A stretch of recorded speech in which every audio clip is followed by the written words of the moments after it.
Hello, everybody, and welcome to Ring Post Radio. Turning myself up in my headphones. I am your host, Ryan Knightsey, the voice of the tasteless, and as always, I am joined by the man, the myth, legend, Ultimo Scotty Edwards. I believe I did that last week as well, but it's fine. We're doing it again. But it turns out we might have to send Ultimo Scotty Edwards back to Mexico. Maybe we'll get to that topic, I guess. But thank you everybody for joining us on this week's episode of Ring Post Radio. Scotty, in a lighter week than our typical weeks, but we still got a lot of stuff to talk about this week. It's okay. We're recording twice today.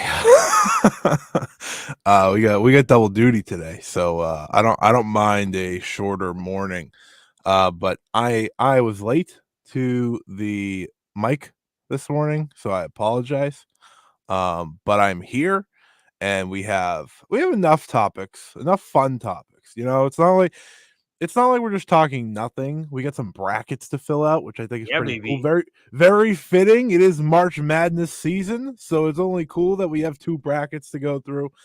Should be a lot of fun. And I'm pretty lively today, so this should be an interesting episode. Yeah, I think we got a lot of stuff to get to. Obviously, we got two brackets. The New Japan Cup brackets were announced. The Cinderella Stardom brackets were announced. So we'll go through and walk through some of those and our thoughts on who could potentially take it all. Stardom might be just generally tougher because of kind of what's happening with the promotion right now, but that's fine. We'll preview TNA Sacrifice. We got some All Japan shows. They announced their shows for March. And of course, we got some of the additional AEW Revolution matches that will be taking place tonight. We already previewed AEW Revolution last week, so we're going to preview some of the newer stuff.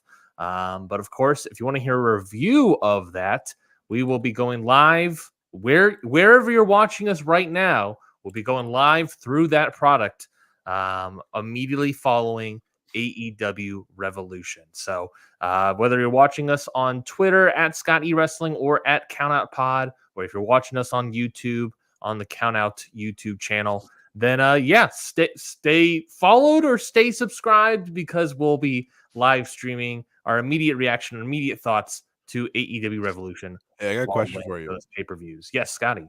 How many times do you think I'm going to make the Revolution as a mystery joke later? More than 5. At least say it. Yeah, more than 5 for sure. I'm pretty convinced I'm going to say it like 1,000,000 times. So, hopefully it's a good show. Maybe I'll forget about it. But I almost just said it once. I don't count that one because I was asking a question. But it'll happen a few times. Yeah. Well, are we talking about it across both shows, or just today, or just tonight? We'll say both. Okay. Well, okay. Then I'm saying more than 5. That's where I'm going at right now. All right. That's fair. But yeah, we got a lot of stuff to get to. And we kind of already started talking about AEW Revolution. So I think we'll just start right then and there with the new matches that have been announced. Or also not just the new matches that have been announced, Scotty, but also the changes in matches that have taken place. Last week we talked about the Triple Threat Meat Madness match, and now it is officially a All-Star Scramble match. So it's a classic GCW affair where we're starting off the show with a scramble, where we have Chris Jericho versus Lance Archer versus Brian Cage versus CMLL's Magnus, not Nick Aldis, Will Hobbs, Wardlow, Dante Martin, and Hook are all part of this all-star scramble match. And off the Collision last night, we got a little bit of a promo battle between Wardlow and Chris Jericho. So any thoughts on that sort of scramble match that has been now changed from Meat Madness, which also caused some Twitter controversy, to now a scramble match? Any thoughts on that? That match is my piss break of the show. You mean a classic scramble then? Yeah, well, here's the thing, right? It's not necessarily an attack on that match. It is an attack on that match compared to the rest of the card, right? Because you look at the rest of the main card and you're like, all right, well, I can't miss this. I can't miss this. I can't miss this. This match is just like, all right, Wardlow's probably winning. That's the whole reason for this match, because he has to get a world title shot that no one wants to see. I sent you the cage match last week. This week of him versus Samoa Joe from last year at Revolution. I do not need to see that match again if that's where we're going. And yes. To be fair, we all thought where we're going. Wardlow was winning that Meat Madness. Anyways. Yes. And now it just feels like another way to have him win. And I look at that field and I'm like, he's like, I don't know, the 7th person I want to win that match. Jericho being last, of course. I just I don't know. I don't think I'm gonna be all too excited for it. This is gonna be like when they have the ladder match. Right when they used to have the Face of the Revolution ladder match, they have, which they thankfully dumped. It just doesn't hit at an AEW fashion. And I saw the scramble part of this. I was like, oh my god, this is like disrespectful to that Ring of Honor one they did a few months ago on that pay-per-view with Fletcher winning. I was like, this is not even gonna come close. But I do like to see Dante Martin on there. I like to see Magnus on there. I think that's pretty cool. Lance Archer finally getting on pay-per-view. So there's like good things from it, but I have very little excitement going into it, which maybe benefits it ultimately. Also, there was obviously, as I already alluded to, some controversy about this when asked about this in this Meat Madness match and changes and whatnot. Tony Khan said, "Oh yeah, I was going to have more people in it. I was thinking about putting Miro in it and thinking about putting Keith Lee, but obviously they're unavailable," which then prompted Miro for out of nowhere just be like, "Oh yeah, I've been injured since September and I've been medically worked on in January." It's a shame that he didn't know, which then caused a bunch of more controversy this week of just people being like, Tony Khan doesn't know what he's doing. Miro's hurt and yada, yada. Why is he trying to book Miro when he's hurt? Yada, yada, yada. A lot of different people upset. But I think no matter what, the things haven't changed. Wardlow is winning this no matter what.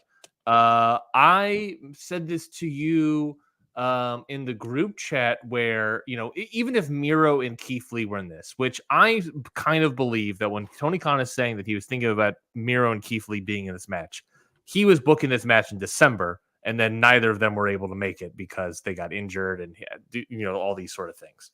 That's my assessment, is that he's been playing this match for months. And you're probably right. Yeah. But he only announced it 2 weeks ago. Yeah.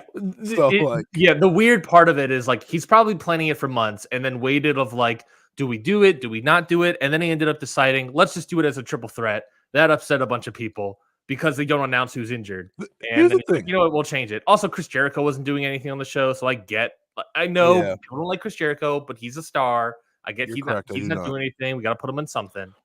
But you could have done Meat Madness with these three, right? Brian Cage. Yeah, that's also a weird one. Why was Brian Cage not announced for Meat Madness? A guy fully capable of having some meat.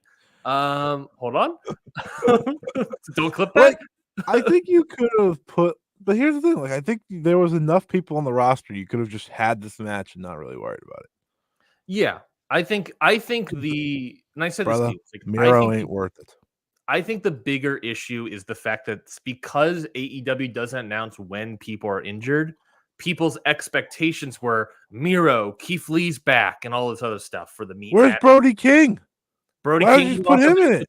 Good spot for this. He's not doing anything. But to also be fair, isn't Brody King also injured? He's been wearing a cast for the past however long. Who cares? Who cares? He wrestled through it. I mean, he's wrestling a cast. Yeah, it's fine. My problem is that this was essentially canceled because Miro wasn't healthy. Are you kidding me? Mm-hmm. Are you kidding me? Miro's never around. Just forget about him. I didn't want to talk about this, but I'm going to talk about it. Please. I'm so done with Miro. I've never been a Miro guy. I've come on this podcast multiple times. I said I just don't get it. I do not get the appeal of him. He's not worth the price of admission.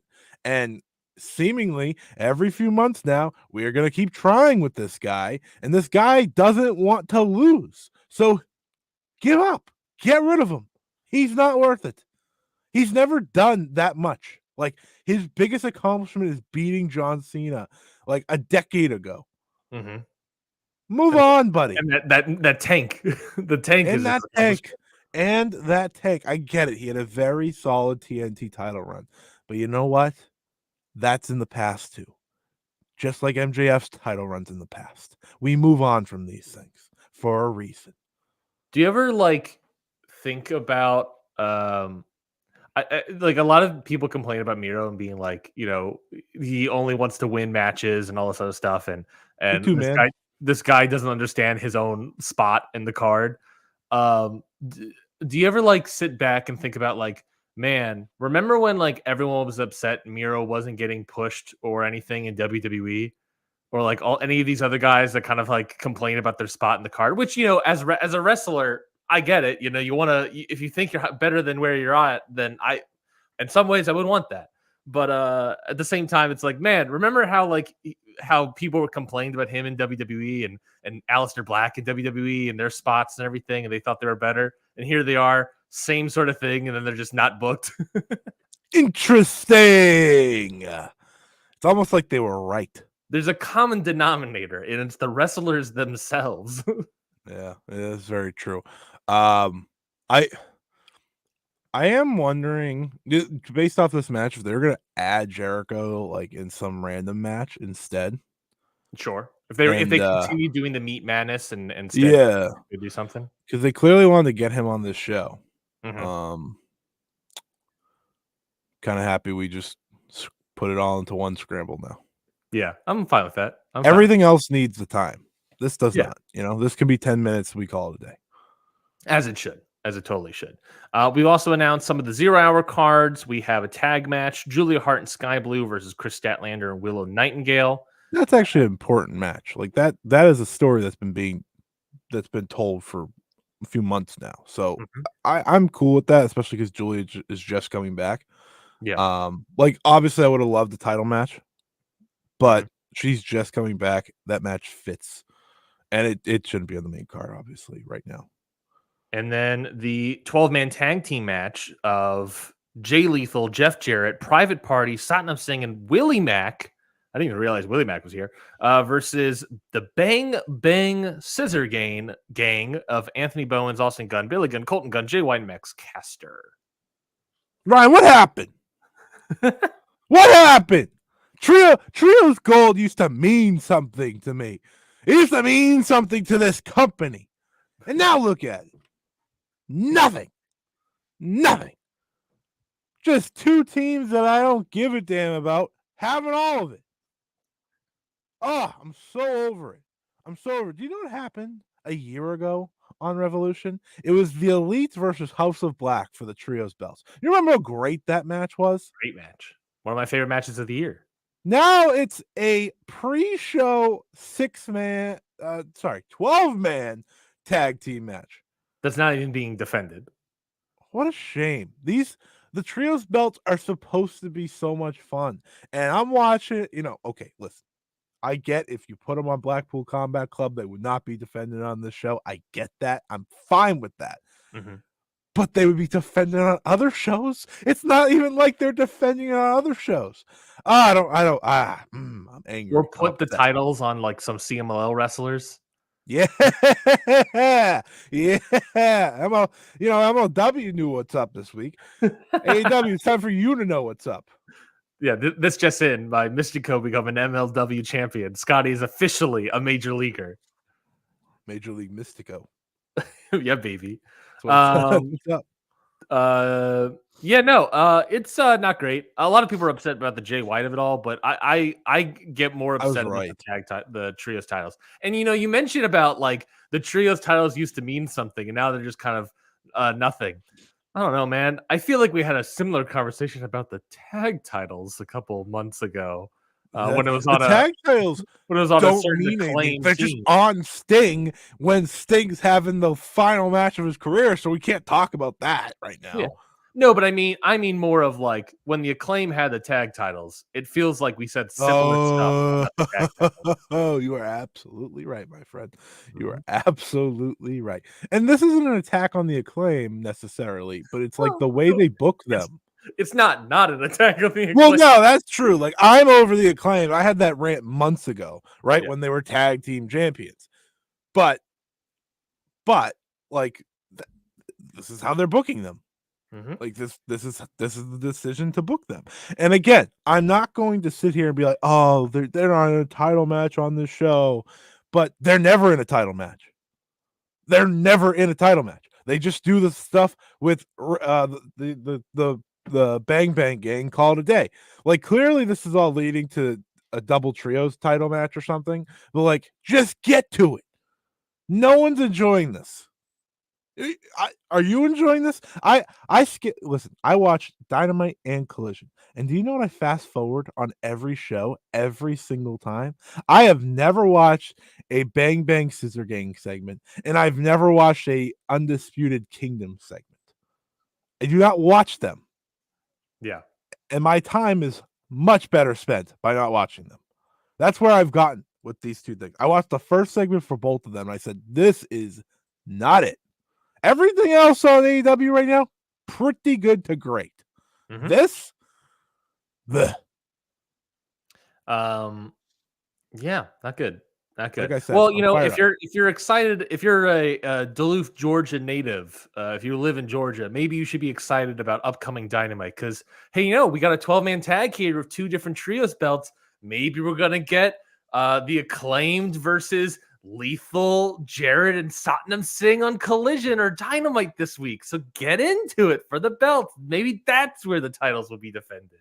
Get into it. If you're excited about going to Dynamite this Wednesday, maybe you're going to walk out of Revolution with that title on the line. Get into it, baby.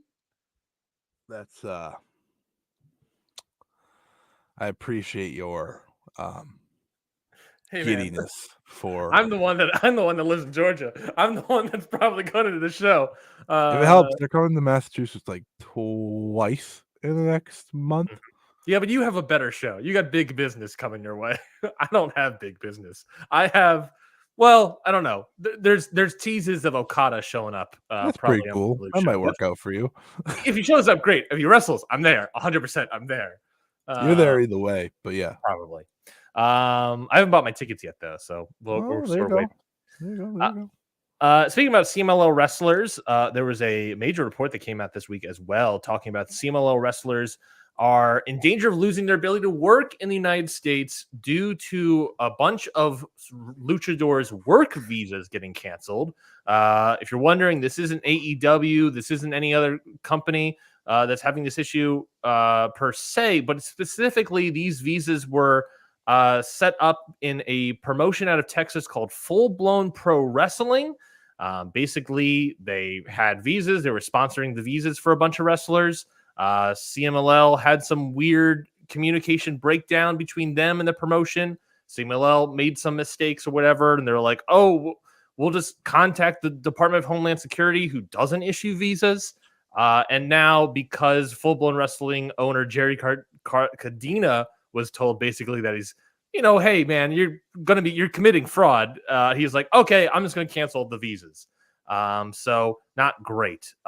So a bunch of wrestlers' visas are basically being canceled immediately. How long this takes? It could be a couple months. It could be a year. Who knows? I'm sure some people are gonna try to pay to make it done faster, but ultimately, it's a lot of people. It's a lengthy list of people. A lot of them never showed up on AEW, haven't even showed up on major shows, maybe just showed up on indies. But a lot of the more interesting names, I think, are the ones that are hurt the most for not only AEW, but obviously New Japan and any other indie that wanted to book that. New Japan's fine in Japan, but not in the States. Yes, when I say New Japan, I mean more Windy City Riot coming up in April.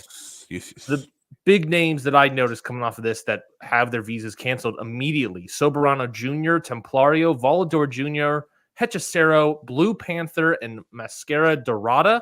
Blue Panther popped me. I'm not gonna lie. Blue Panther is interesting. It's interesting because it's like it's only notable, I think, because of the Bryan Danielson of it all. No. I look at that and I think we kind of mentioned of like, maybe there's the neutral ground aspect of Forbidden Door of Zack Sabre Jr. versus Bryan Danielson. But if they want to do that at Wembley instead, Blue Panther versus Bryan Danielson could have happened at Forbidden Door. But now, because of this visa issue, that's off the table. Yeah. The good news about all of this, in the sense for AEW, is they have a Canada tour coming up. They don't need to worry about all these visas. These guys can still come in. The bad news is same thing as like New Japan. The good news is they're in Japan, so they can still come in whenever they want. Rev Pro is announcing a bunch of these guys for Fantastica Mania UK right now, so we'll still be able to see them work. It's just none of these guys are going to be able to work in America for the time being. I'm so sad. I'm so sad. This is supposed to be the year of Dorada, people. This is supposed to be the year of Dorada, and it still can be, because he tears it up in CMLL every week, and he tears it up pretty much anywhere he goes, obviously. But him not being able to do like an AEW show or MLW show or these indies that he started to do, it sucks. And obviously I feel bad for everyone. But that one really just jumped out to me. So I'm really upset about that. I think if there's any silver lining to all this, because it's hard to find one when, we don't know when they're gonna get back. It's fine. Like, there's still some that can come over, right? Like, there's still the Mysticos and the Stephanie Vaquers and the who's the other one that could come over that's notable? Mystico, Stephanie Vaquer, Atlantis Jr. Atlantis Jr. Thank you. Those three Magnus are kind of is in the pay-per-view, by the way. Those three are probably like the core right now that can come over, that I think most people will probably take advantage of. Neon, he hasn't popped over at all. I don't even know if he has a visa. He may not even have one, which is, could be a decent thing for him, because it might be, we can just get him one and he doesn't have to go through the, oh, well, you just lost yours type thing. Yeah. But I'll say this, Tony Khan, my guy here. Listen, I know you have a lot on your plate. I get it. But if you can get Dorada and company those visas quicker than anything else, I will not slander you. I will not say anything about you booking Miro. I'll say nothing for 6 straight months if you can get them back.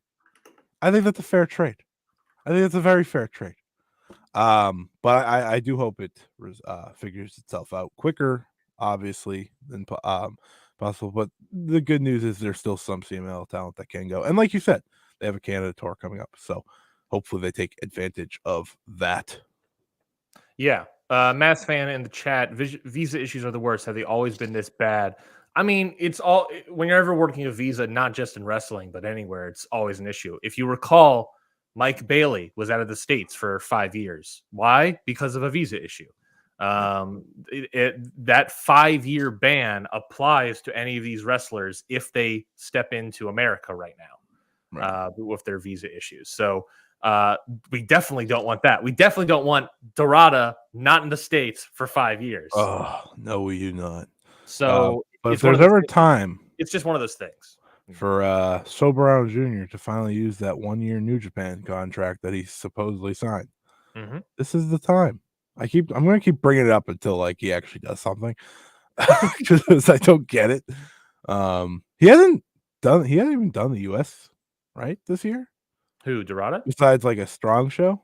Oh no, Soberano. Yeah, Soberano. I don't think, same thing with like Templario. Like, they haven't showed up on AEW. I don't recall them. Soberano's an interesting one. I guess because he's a Rudo that he doesn't. I'm looking it up now. I don't even know. Did they work that New Japan show earlier this year? I think according to Cage Match, they were New Japan Battle in the Valley. Yes, Soberano Jr. worked Battle in the Valley earlier in this year. Templario, I don't think he has worked the States at all yet. At least I don't think he has. No, Templario has not worked the States at all yet. But it's not just, and that's the thing. We're talking about, this is going to take months, and the immediate months of it all is obviously AEW moving basically immediately. any indie, obviously, immediately. But when we're talking indies, we're also talking WrestleMania weekend. I know Hechicero was booked for the March Hitchcock Memorial Show. You and I both was too. Dorado was as well. You and I both thought that Hechicero versus Josh Alexander was right there as a possible match, which would have been interesting. Any of these guys being booked probably for Forbidden Door as far out as June, totally plausible. So it's just one of these issues of U.S. visas. It's just, it is what it is. As far as Lucha Blog has a very long post about it all, and their assessment of it all is that this is an issue that CMLL made, that they screwed up and basically kind of forced the hand of Texas Full Blown Wrestling to be like, yeah, I don't want to go to jail for fraud. Cancel all the visas. Yeah. So that's basically what happened. So yeah, it stinks. It stinks. If you watch all these CMLL wrestlers and enjoy them, you're not going to see them on American soil anytime soon. But at the very least, you can see them in Rev Pro, see them in New Japan. You can probably see them in the Canada tour for AEW coming up. So hopefully it can be resolved in like 3 months or so. Yeah, I doubt it, but I doubt it too. I was going to say, unless Tony Khan's willing to put a lot of money and get a lot of loyalty from CMLL. But we'll see. We will see. What do we want to do? Do you want to talk about the New Japan Cup bracket now, or do you want to go over to some smaller topics of All Japan and TNA? Get those out of the way first. Let's do a bracket now. We'll split them. Huh? Okay. Well, before we get really into the New Japan Cup bracket, let's just say the whole tour. Obviously, the New Japan Cup tour is coming up this basically Wednesday with the 52nd anniversary event for New Japan. That show is this Wednesday. A lot of basically multi-man tags, but we will get the first 3 New Japan Cup matches. We'll talk about that in a moment. And of course, the main event being the world champion versus the junior heavyweight champion of Naito versus Sho. Any thoughts about that main event? Literally 0. It's not gonna be good. Naito's gonna win, and a lot of people are gonna complain. I think that's I think that's where I am with New Japan. Mm-hmm. Especially like a match like this, right? If it was Naito versus Desperado, I think people would be celebrating in the streets, but instead it's not. And I just know like the reaction. It's gonna be the same reaction we watched last week or 2 weeks ago, right? It's gonna be the New Japan's dead, blah blah blah. It's the same thing. It's just gonna be the same thing. I'm not looking forward to that match, if you're wondering, at all. Yeah, it's especially how show 1 of doing a count out, like you have to believe this is gonna be wrought with House of Torture nonsense. It's gonna be only House of Torture nonsense. Like I don't see any wrestling happening. Remember when Sho, like when Yo got injured originally and Sho went singles for the first time and how great he was, and everyone was like, "Yeah, put the junior title on him and all this stuff." Well, he's junior champion, and this is how he got it, folks. You got what you wanted. Well, that's the main event. We'll get to it, but if anything to glean from it, I think if anything, maybe it tells an evil win for the cup. Just like starting with Sho win. Sho facing Naito here. Maybe we have Evil versus Naito for the title down the line. You know what I'm saying? Like that's the only possible gleaming I can take from this main event matchup, but that's not a great possibility. Let's talk about the cup. I have up here, let me remove this on the screen. If you're watching the YouTube, we have the cup in front of us. We'll walk through this. Let's get a better thing so we can see ourselves here. There we go. We're so tiny. Let's do that. So yeah, we got a little bit of cup talk here. I have 2 brackets for you and I, Scotty, to walk through. One labeled me and one labeled you. Perfect. Scotty in red, me in blue. I don't know how to. Let's just go, I guess, section by section and give our thoughts of who could potentially win each section and win each match, I guess. And I'll write down our brackets. Does that sound like a plan to you? All right.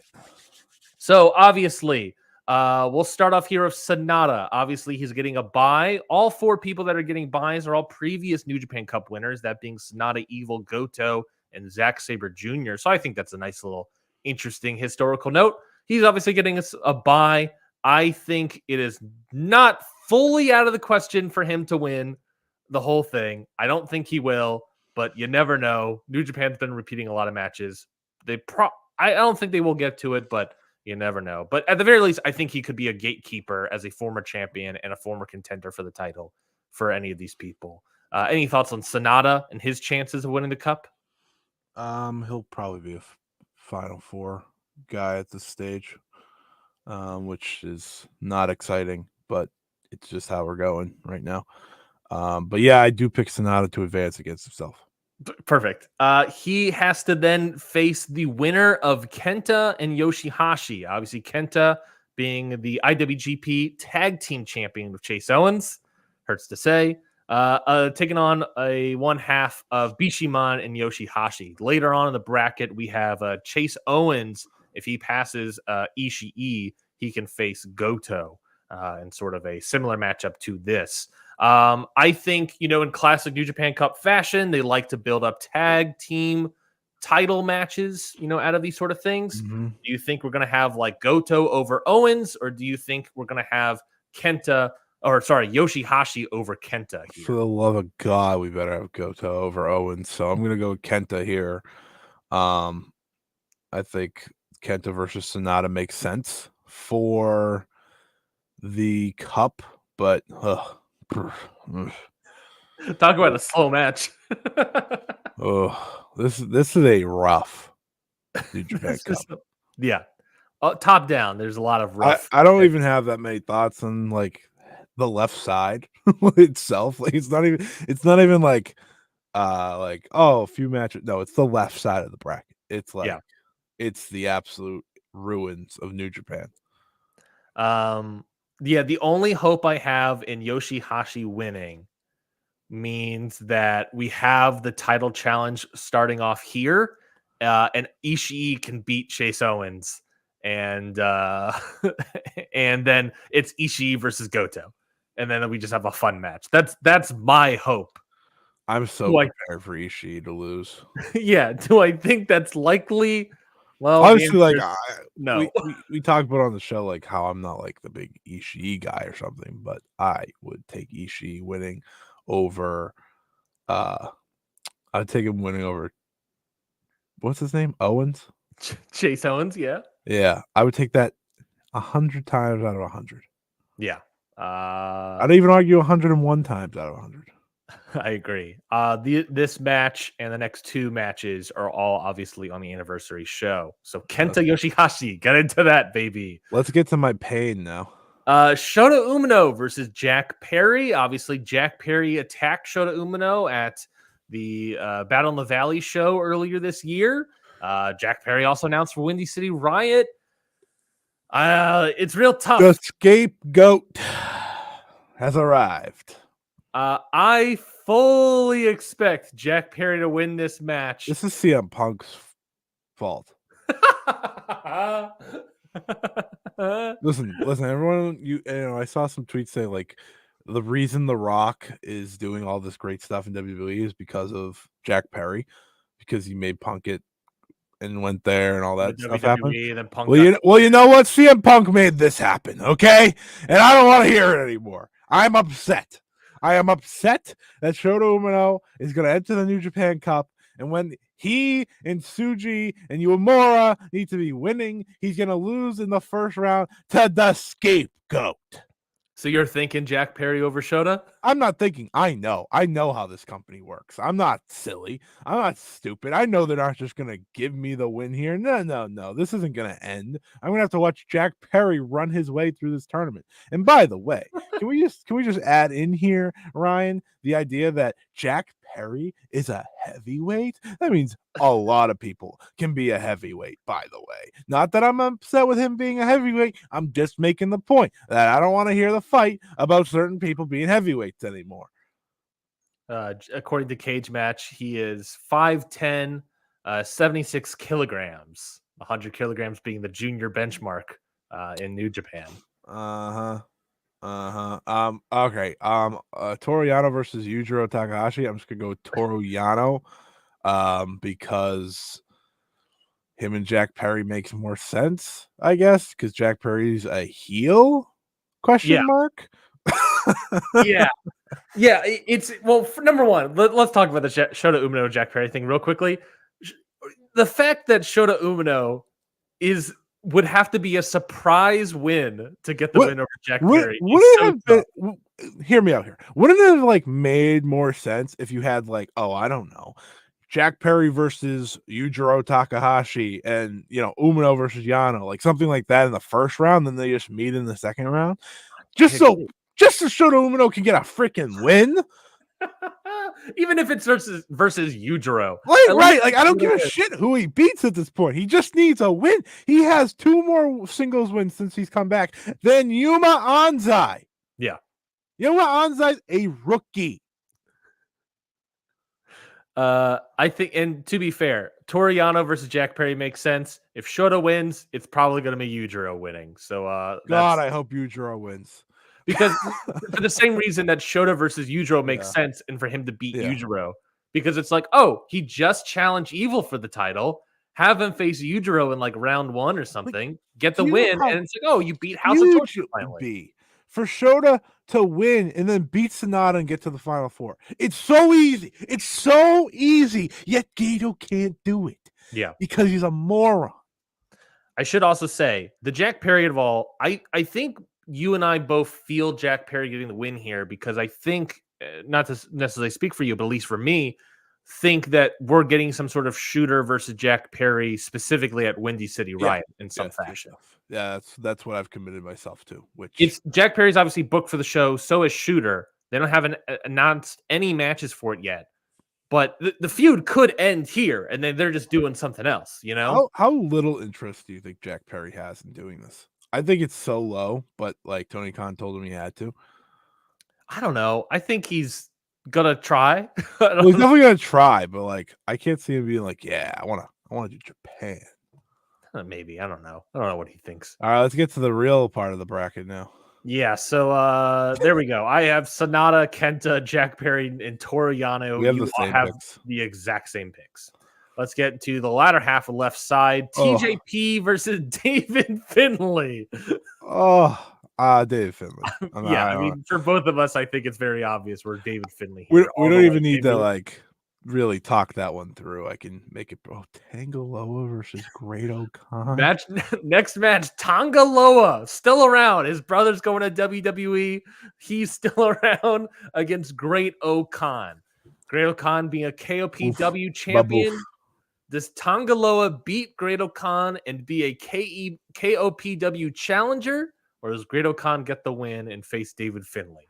I mean, to a lesser extent, you still need to have like guys like Great Okan win, right? Because he's still one of the younger crop, and he's a champion, and no one wants to see Tangaloa versus Great Okan again in some sort of weird stipulation matches. So I'm gonna bad punches only match.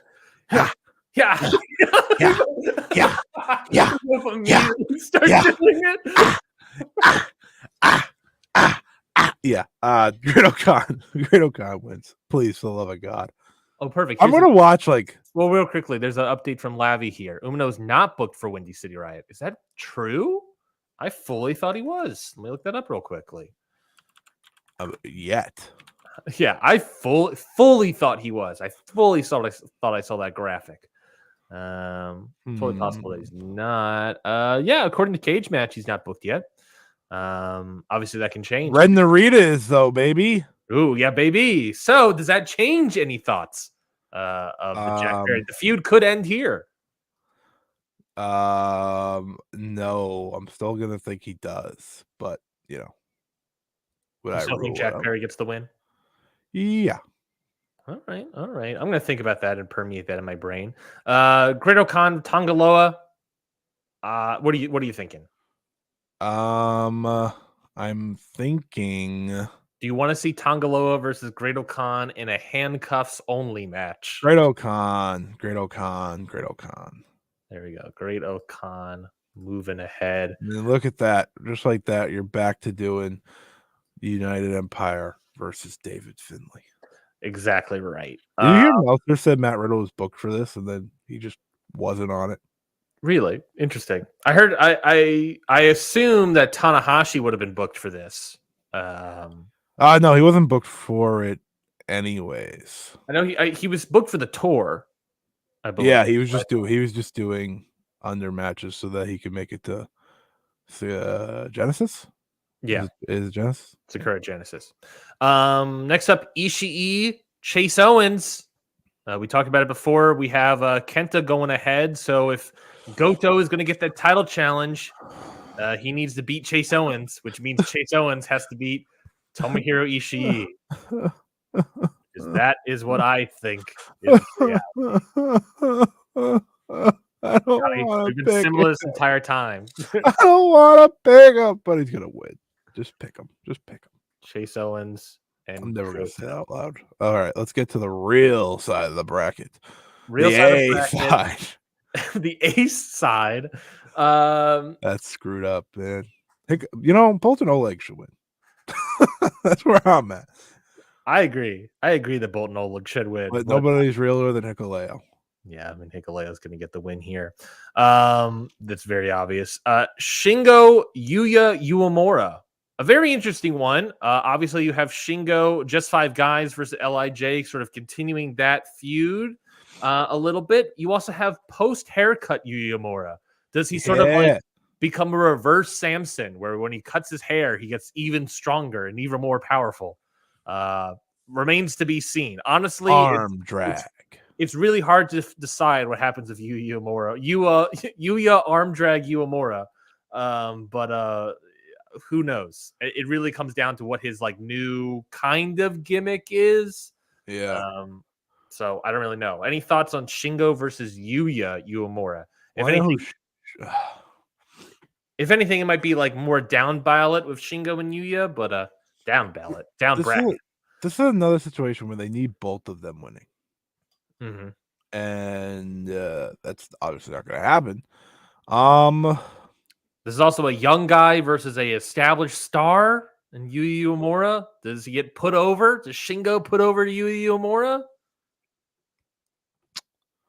It's a toss up. I'm fully at like 50-50 kind of. I'm gonna go with Shingo to be safe, but I don't feel good about it.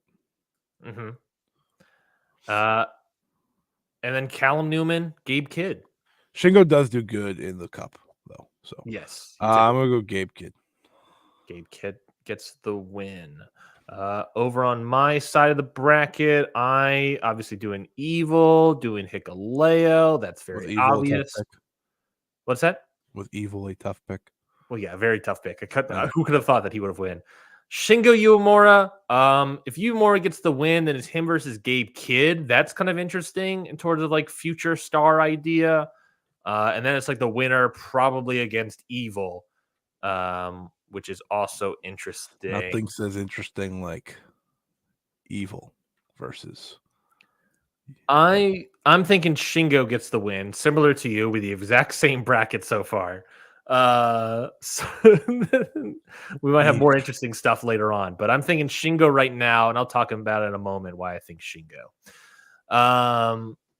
Next up, the southeast, west, whatever side, southeast side of the bracket. Yota Tsuji versus Jeff Cobb, coming off a big win of getting the hair of Yuya Uemura against I believe, still injured Jeff Cobb. Big Suge. It's got one of these guys at least have to get out of the first round. I wouldn't be shocked if Uemura did. But I'm going with Yota Tsuji comfortably. Feels like the only one that feels like a lock out of the young guys. And also, I mean, Jeff Cobb may be a little injured, but that's still a big name in terms of the New Japan, guys. He's a very established mid-carder, upper mid-carder title challenger kind of guy. Yeah, he's just never had a title. No, he's just never had a title. But yeah, he's had a tag title, I think, right? With Great Khan. Whippy. Who else has a tag title, Ryan? Chase Owens. Twice. I broke you. I've broken you. But I still think Yota Tsuji getting the win over Jeff Cobb, I think that's a solid win for Tsuji. Good win for him. A good another scalp, I guess, for Tsuji. Why is Mikey Nichols in this and not Shane Haste? That's Shane Haste not booked for this at all, but Mikey Nichols is. Maybe it's cheaper to not get those LA to Japan flights and rather the Australia Japan flights. I got no idea. But El Phantasmo versus Mikey Nichols. I will say, Phantasmo, New Japan Strong Tag Team Champion, Mikey Nichols, if he gets the win, he can challenge for those titles probably. But it's also El Phantasmo, so keep that in mind. Phantasmo. You're picking El Phantasmo? Gotta have him win. There we go. El Phantasmo over Nichols. And then obviously Zack Sabre Jr. getting the bye. Taichi. For the love of God, Taichi. For the love of God, I want the Dangerous Techers matchup. That's like the only matchup in this entire bracket I care about. I will say this. About this Dangerous Techers matchup. It would fit with House of Torture spoilering it, and also Zack Sabre Jr. Ren Narita for that New Japan Television Championship at Wrestle Kingdom was the finals. It would make sense for Ren Narita versus Zack Sabre Jr. I will just say that. Then go with him. Good, go with them.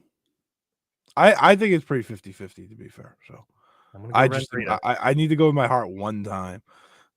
Similar thing. I'm going Mikey Nichols over El Phantasmo. Oh, dear God. Okay, at least we have a big change now. I'm going crazy over here. I'm going Jeff. Oh, okay. No, I thought you were gonna really go crazy. I'm gonna go Tsuji over Jeff. I can see any of them be right. Yeah, Ren Narita. Now, are you happy with my thing of Ren Narita and Tsuji becoming the big guys coming out of the first round and the young? I don't say young lions, but young aces. Whatever group. Ren Narita's dead in the water. Yeah, that's pretty much true. All right, Sonata. Yeah, so let's go to your over bracket. You have Sonata to Kenta. You're saying Sonata? Yeah. Jack Perry versus Yujiro Takahashi. Oh, we're gonna have a Forbidden Door rematch, folks. You're welcome. Jack Perry versus Sonata. I guess let's just continue here. Sonata versus Jack Perry. Forbidden Door rematch here. Jack Perry beat former champ. Finally. Sonata over Perry. Yet again. Yeah. Sorry. Finley versus Great O'Khan. If Finley wins, he can challenge for the KOPW title. David Finlay. He goes from global to KOPW. Hiroki Goto. And Hiroki Goto versus Chase Owens. So this is how Goto and Yoshihashi get that title challenge over Chase Owens. Yeah. In that, what are we in? Is this a quarterfinal? I think it's a quarterfinal. Yeah, I'm gonna go with David Finlay against Hiroki Goto. You're saying David Finlay? Yeah, we're gonna get a rematch from the final last year. A rematch of the final being Sonata versus David Finlay. Rematch of the final. There's some history here. I'm gonna go with Finlay. Finlay. Why are you thinking Finlay over Sonata? Because the left side's so bad, and Sonata can't. So I just can't have Sonata in another opportunity like this because he already has had 2 title matches in a row. Like there's no reason to get him into the final. Yeah.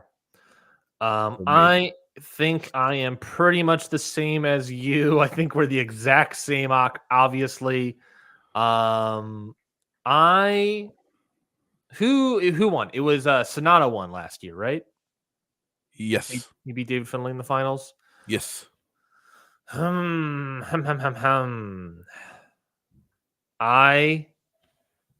think Sonata gets the win. I think Sonata's going to beat David Finlay once more. Ooh. I think Sonata, because I like the idea of Sonata being a gatekeeper, and I like David Finlay not making through that gate. That is what I want, and I like demoting David Finlay to a KOPW challenger. That's my goal right now. You do the right side of your bracket. I need to let my dog stop barking. Sure. Evil versus Hikuleo. I think this is a little bit interesting because we also have a tag champion here. If Evil wins, he gets a tag title thing. And I will say, we can't forget how hard Hikuleo got pushed in the G1. It is not fully out of the equation for Hikuleo to beat Evil here and becoming never challenger. Hikuleo was pushed in the G1. We can't write him off completely as potentially beating Evil here and getting a challenge thing. Lavi here has a question. Ryan, why do you have terrible takes sometimes? That's a great question, Lavi. Because I am who I am. An insane person. I am the voice of the tasteless. That is my job. But it's also not a terrible take to say Hikuleo was pushed to the G1. He beat every single young guy, Yuya, Shota, Suji. I don't think that's a terrible take. That's a fact. But I'm still thinking Evil gets That's a fact of life. Evil gets the win over Hikuleo. Shingo versus Gabe Kidd. Interesting. Wasn't this a match in Rev Pro that got canceled about a month ago? Interesting. I thought Gabe Kidd was injured. Now he's able to wrestle. And we might have a spot where he might have been injured, Gabe Kidd. But yeah. How about that? I'm going Shingo here. Shingo over Gabe Kidd. I thought that was going to happen to Rev Pro. I think it's still going to happen here in this match. Your side here. Evil over Hikuleo. Evil. Shingo over Gabe Kidd or Gabe Kidd over Shingo? Perfect. Shingo or Gabe Kidd? Probably Shingo. And I didn't do it with my side, but we'll do it for you real quick. Evil versus Shingo. Does Shingo get a never opportunity by beating Can I see the bottom real quick?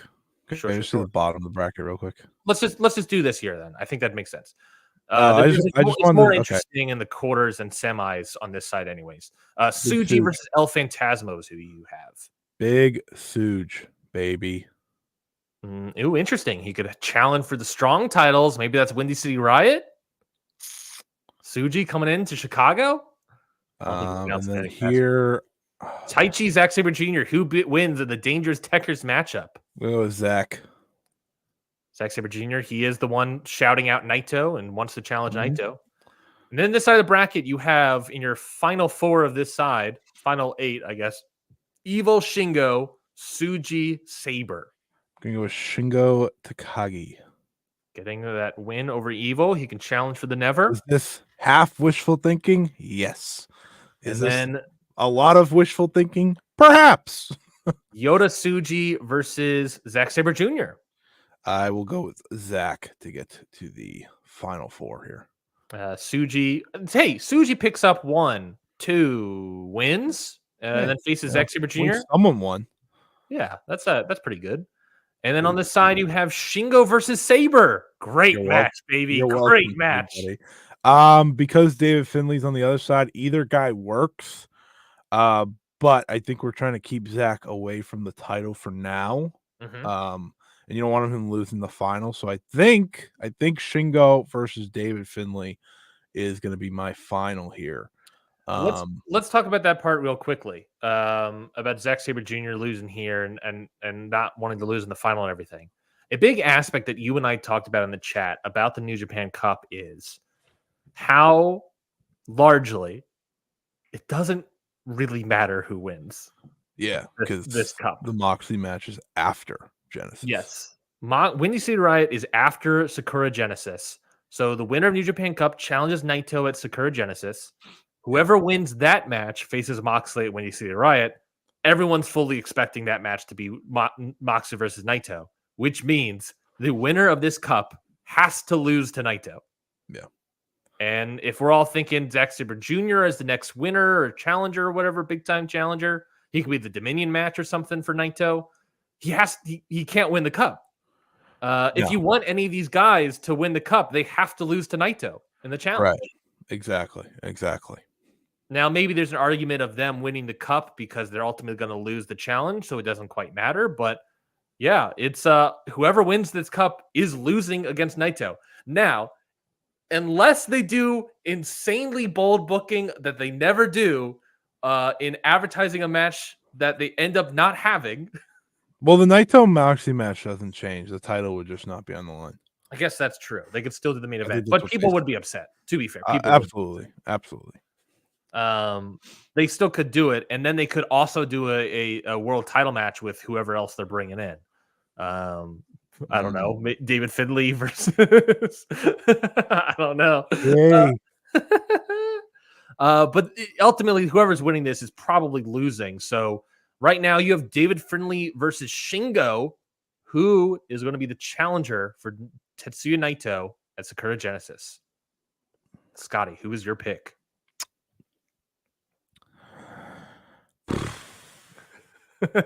After just saying that the winner is going to lose, and it doesn't quite matter. Really takes everybody needs a rebel.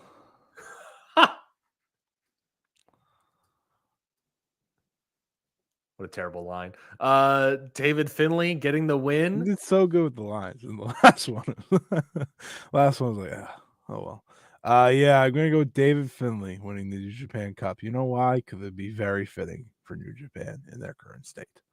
David Finlay beating Shingo in the finals. Finally gets the win, unlike last year.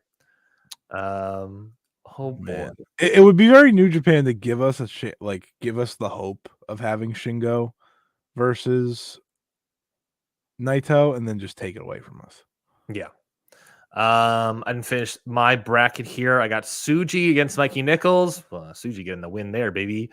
Zack Sabre Jr. versus Ren Narita. Huh. Interesting. Does that go out here against Ren Narita? Ren Narita finally get his win back for the New Japan title tournament. In some sort of bullshit fashion, probably. Or is it Zack Sabre Jr.? Am I that insane of a take? Am I thinking of two upsets for Ren Narita? No way. Zack Sabre Jr. Terrible line. Oh my god. No way. And then I'm going to over here. I know who you're going here. Now you know me. I have been talking up. I see who's on the finals on the other side too. I know where this is going. I'm talking up a path, and this is the moment I'm laying out the path. And this, Lavi, I'm gonna bring up your question yet again. Ryan, why do you have terrible takes sometimes? This is why, Lavi. Evil has a path to win the New Japan Cup, and I don't care. He's going to lose against and it's actually going to play into all of this. Evil currently, look what I've set up here. Look what I've set up here. Evil can beat LIJ member Shigeru Takagi. Yota Tsuji can get a big upset win, not really an upset, but a big time win over Zack Sabre Jr. And then it's LIJ member Yota Tsuji versus Evil. And then it's Evil versus Sonata in the finals, in which case Evil can beat a recent challenger in Sonata and face Naito at Sakura Genesis. Evil has the Never title belt. And I know what people are thinking. He's not gonna win the cup because he has the Never title belt. And I want to remind you, folks. So we're gonna go bigger window here. I want to remind you folks. This guy has an infamous image of holding two title belts.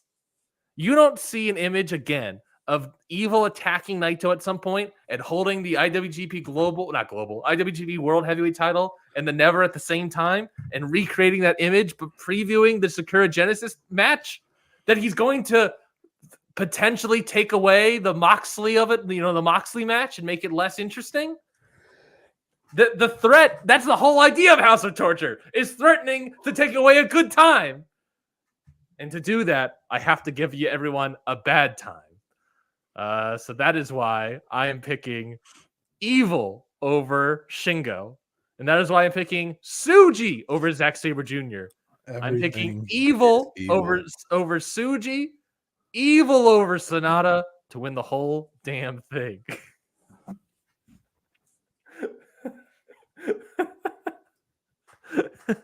I don't like it. I want. Oh yeah, you're right. I'm pumped about having David Finlay win. Yep, can't wait. I want to be clear. I hate this. You hate that. You hate your picks. None of us are excited about this picks. You and I just equally picked. Lobby in the chat. Scott, stop this guy. Let it be clear. I can't. You cannot. I've tried all week. He knows I was coming in with this take. But let it be clear, you can't say, Scott, stop this guy when you picked David Finlay, who also sucks ass. I think people like David Finlay more than Evil, to be fair. I mean, the I argument don't know, here man. is It's a tough. That is what's better, a pile of yeah, but you shit also or a had him. bag of No, shit? but here's the problem. You had him beat Shingo and you Fuji and Sonata. You had him roll through everyone that people would like to see like do well. Yeah. Well, not Sonata, but Yeah, I mean that's fair. That's fair. Everybody needs a rebel. Everything is evil. This is, as everyone can tell, this is not a good time. The New Japan Cup is not a good time. The big takeaway is you're not going to be happy about the winner of the New Japan Cup. The only way you can be happy is if it's Sabre, and Sabre loses to Naito. Why would we want that? And the reason I'm not picking Sabre to win the New Japan Cup is because I want to see him beat Naito for the title. This is not the time for him to do that. You know? We talked about it. There's a totally possibility, I think, that Tsuji, Uemura maybe does a massive upset run. Shota does an upset run. I doubt Ren Narita. But there's total possibility that if Shota beats Perry. Shota beats Perry. He's running. He's against Yujiro, and he's beating Yujiro. That's obvious. That's very obvious. Gosh. And then it's him versus Sonata. I talked about Sonata, I think, as a gatekeeper for this New Japan Cup. And then you have him beat Sonata. Then you have him probably against David Finlay. And then I don't know about that. That would have been so much better, though.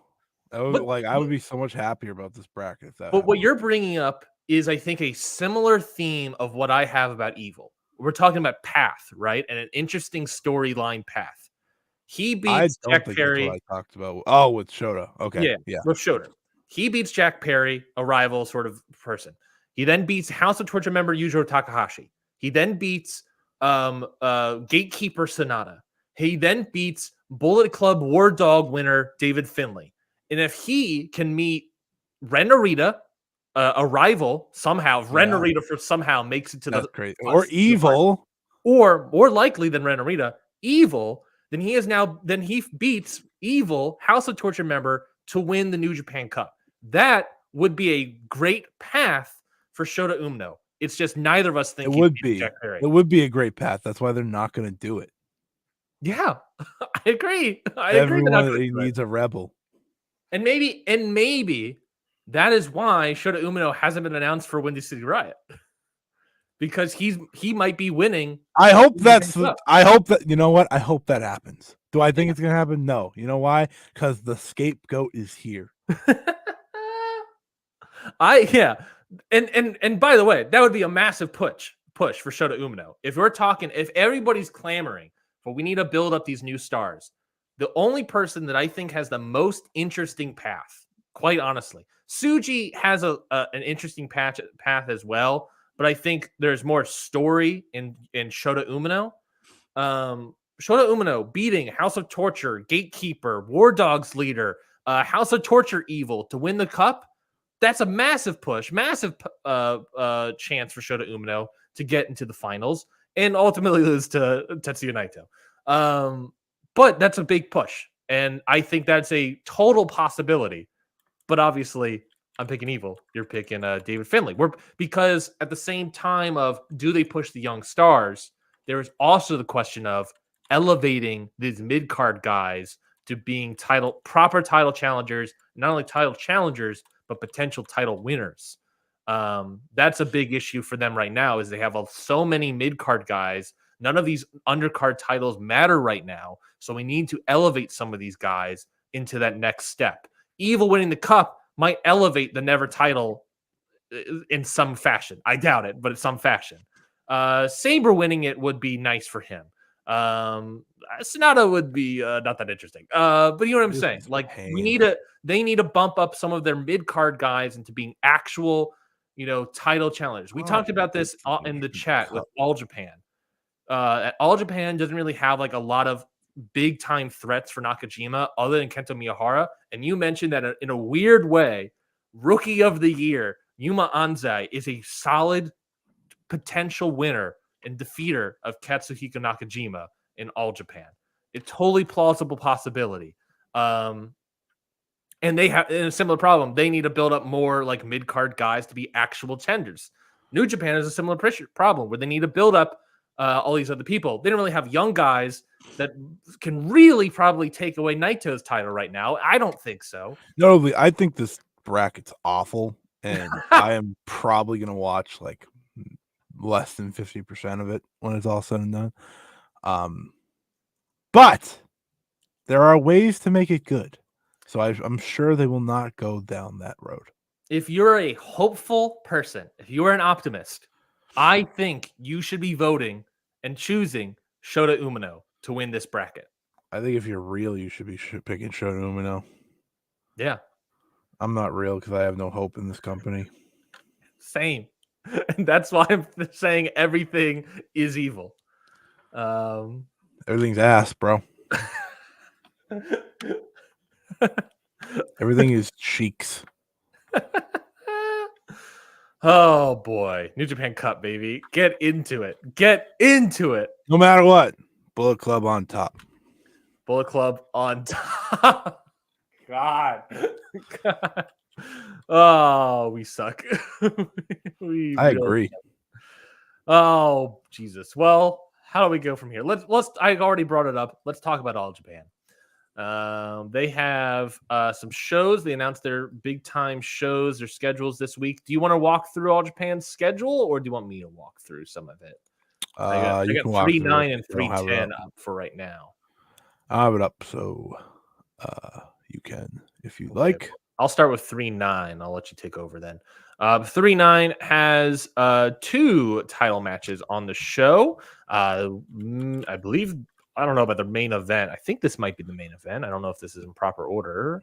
It looks like it is. Hideki Suzuki and Suwama defending their tag team titles against Shitaro Shino and they actually just announced the junior match will be main eventing. Perfect.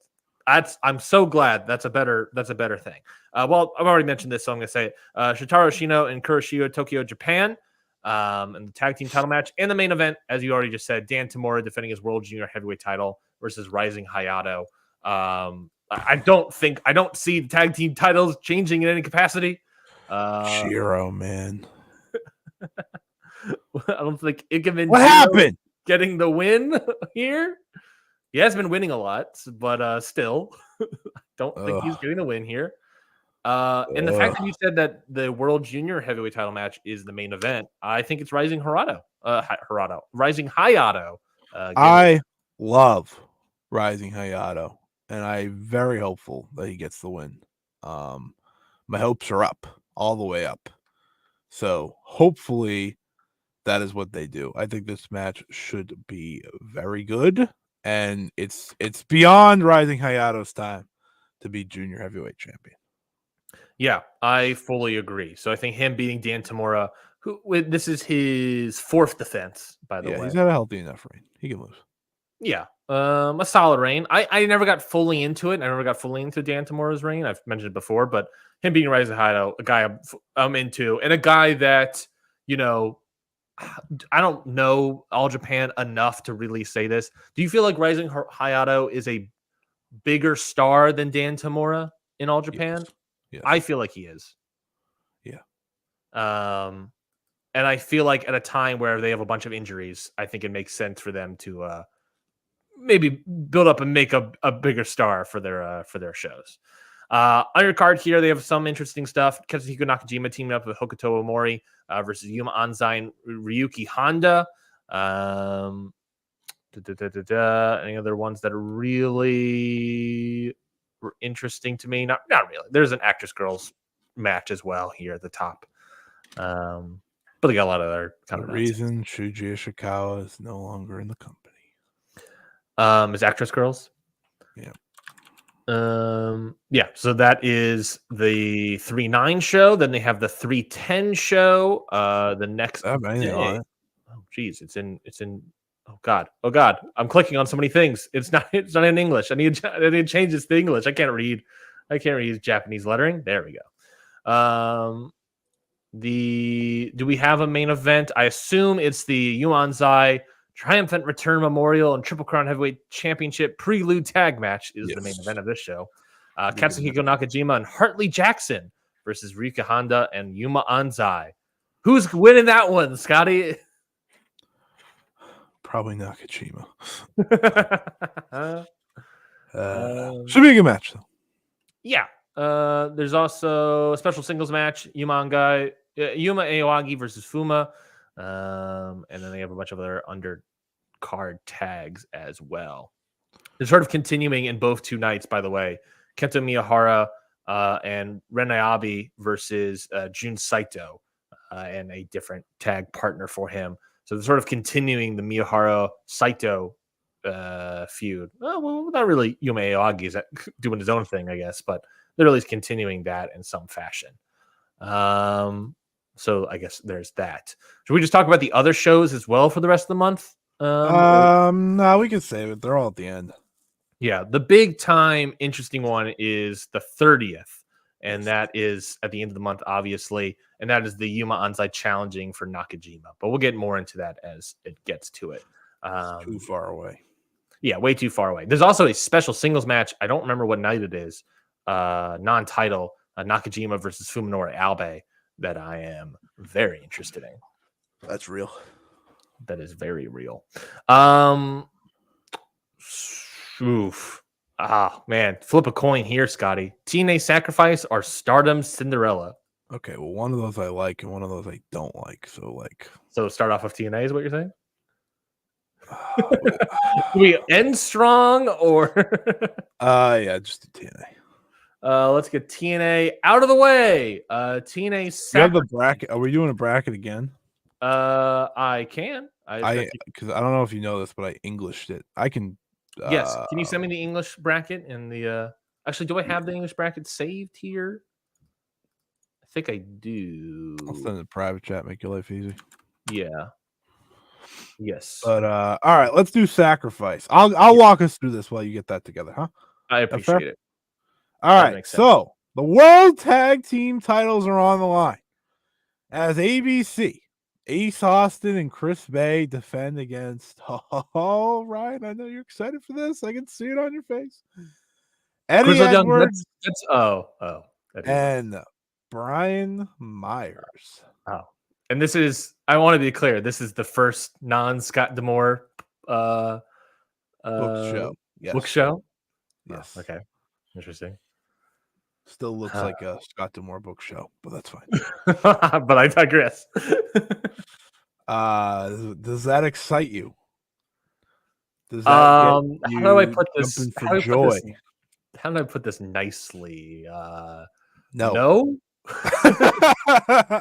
All right. Well, here's I'll preview. ABC wins.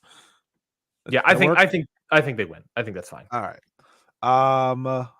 On the trios side of things, Chris Sabin, Kushida, and Kevin Knight face Mustafa Ali and the Good Hands.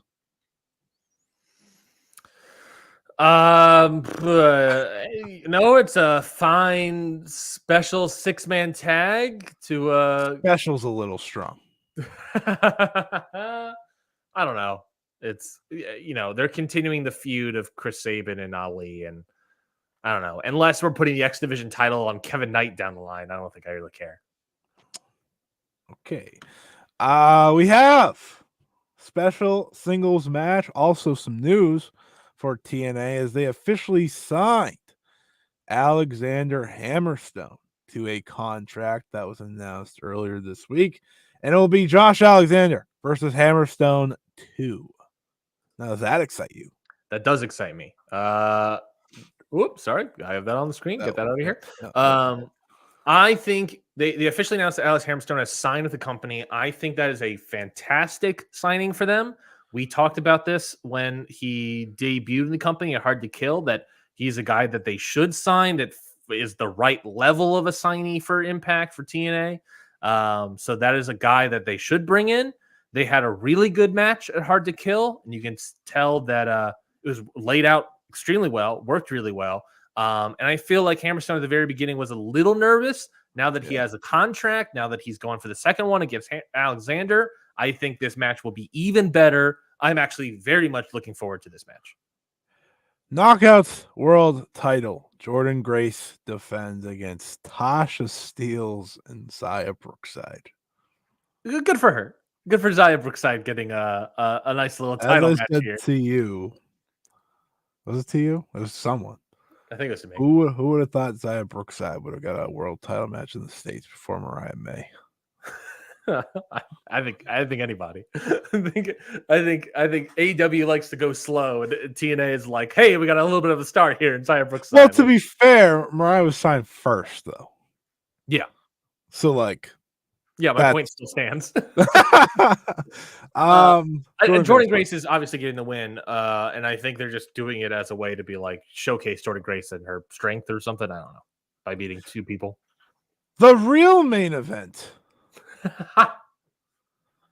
Nick Nemeth puts the IWGP Global Heavyweight Championship on the line against Steve Macklin. Yeah, baby. Now that's gonna have your blood rising, your blood boiling, your I don't know, something. It's a good match. It's a good match. Look, that's actually a good match. Macklin is underrated, I think, in TNA. Nick Nemeth, baby.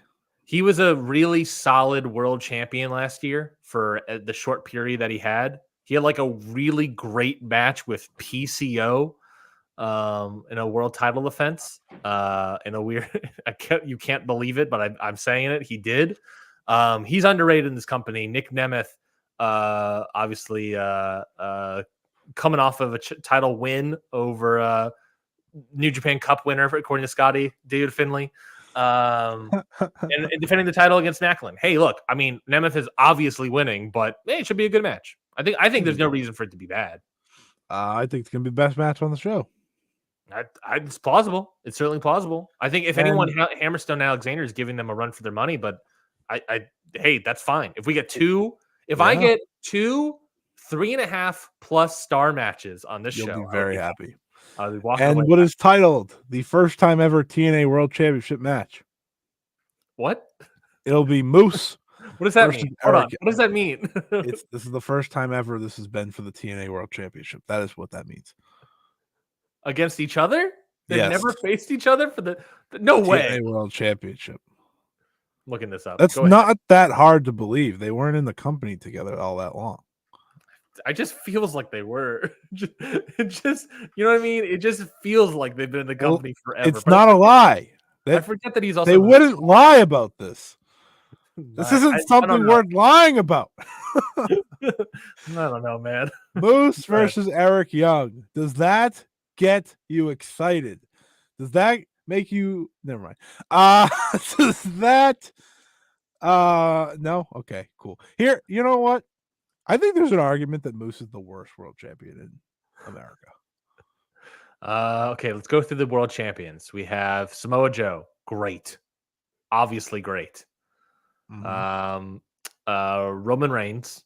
I will take Roman Reigns over Moose every day of the week. I think that's fair. Who else? I will also take Seth Rollins over Moose every day of the week. Mm-hmm.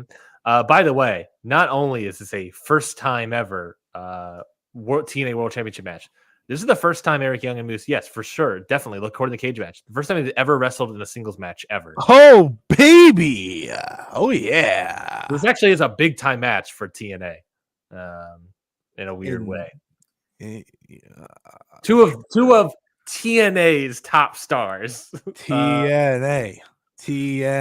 Other world champions, Satoshi Kojima and MLW. Oh, you know Satoshi Kojima is better than Moose. No doubt.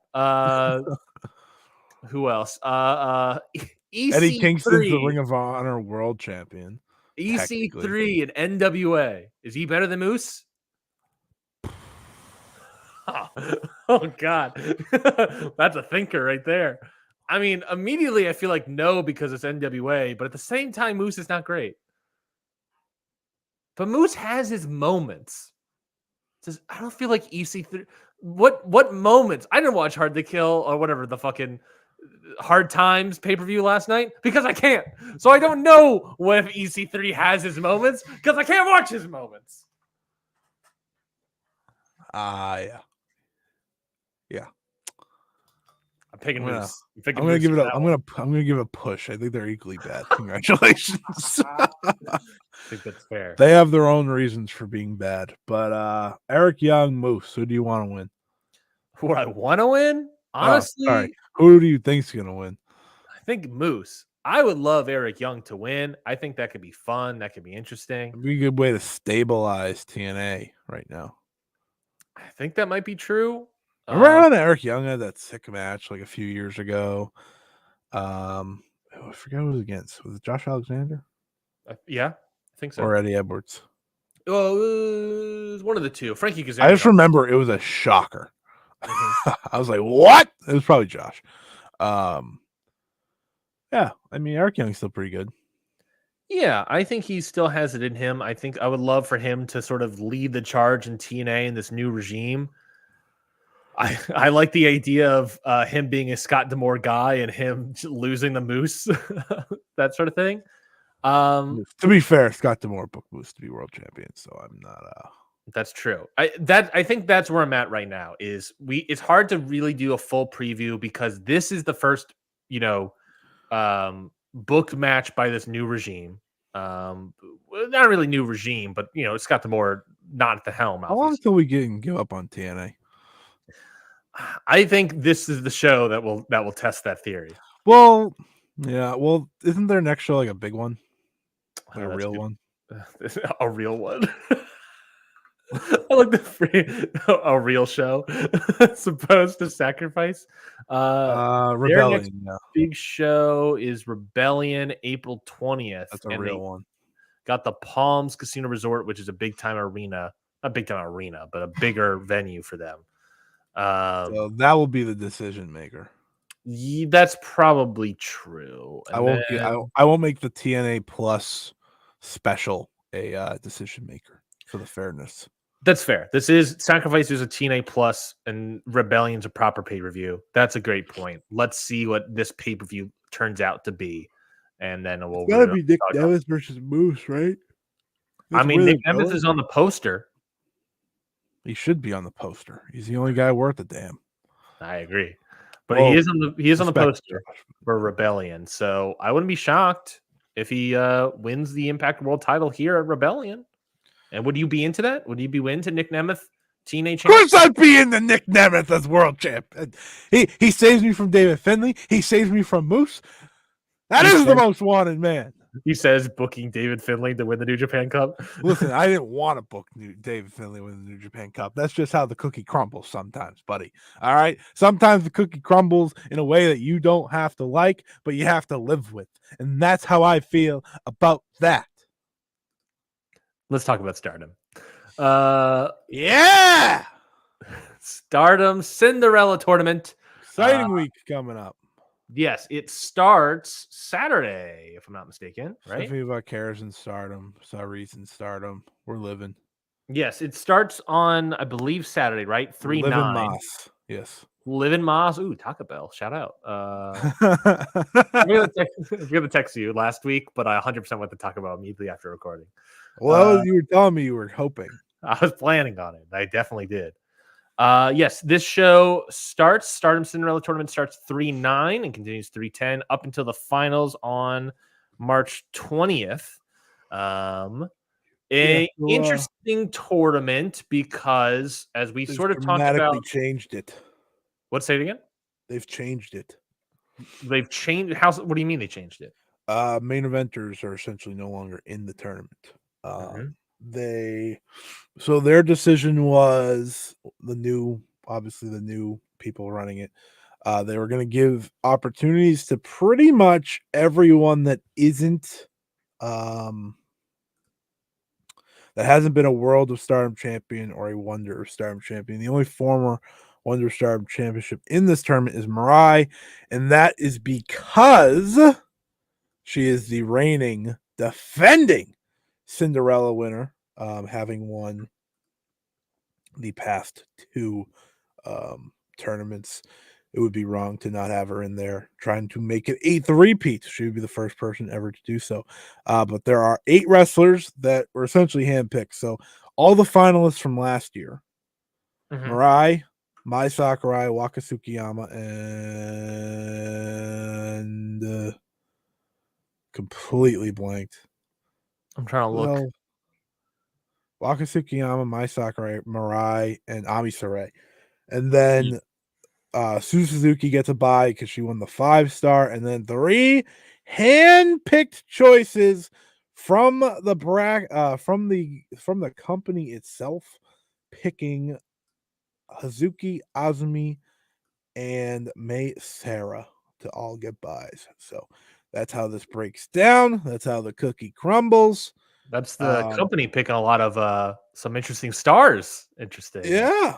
I mean, to me, it just read, how the hell do we get these 3 in there as buys? But it's fine. But without saying they're better than everyone else. But it's fine. So have an interesting bracket, and by default, we have a lot of different big matchups outside of this tournament moving forward as well. So yeah, the first night has a lot of the first, every single first round. Yes, here should be a short couple matches. It's not like they're big matches by any means. No, a lot of people have buys, as you just said. First round, we have Hanan. I've got to read this in a weird sideways. Hanan Hanako. Do you want me to read it? Yes, please. So the first matchup is Hanan versus Hanako. Pretty confident Hanan's winning that match. I agree. I fully agree with that. As she should be. Then we have Starlight Kid versus Yuzuki. Yuzuki, of course, a rookie.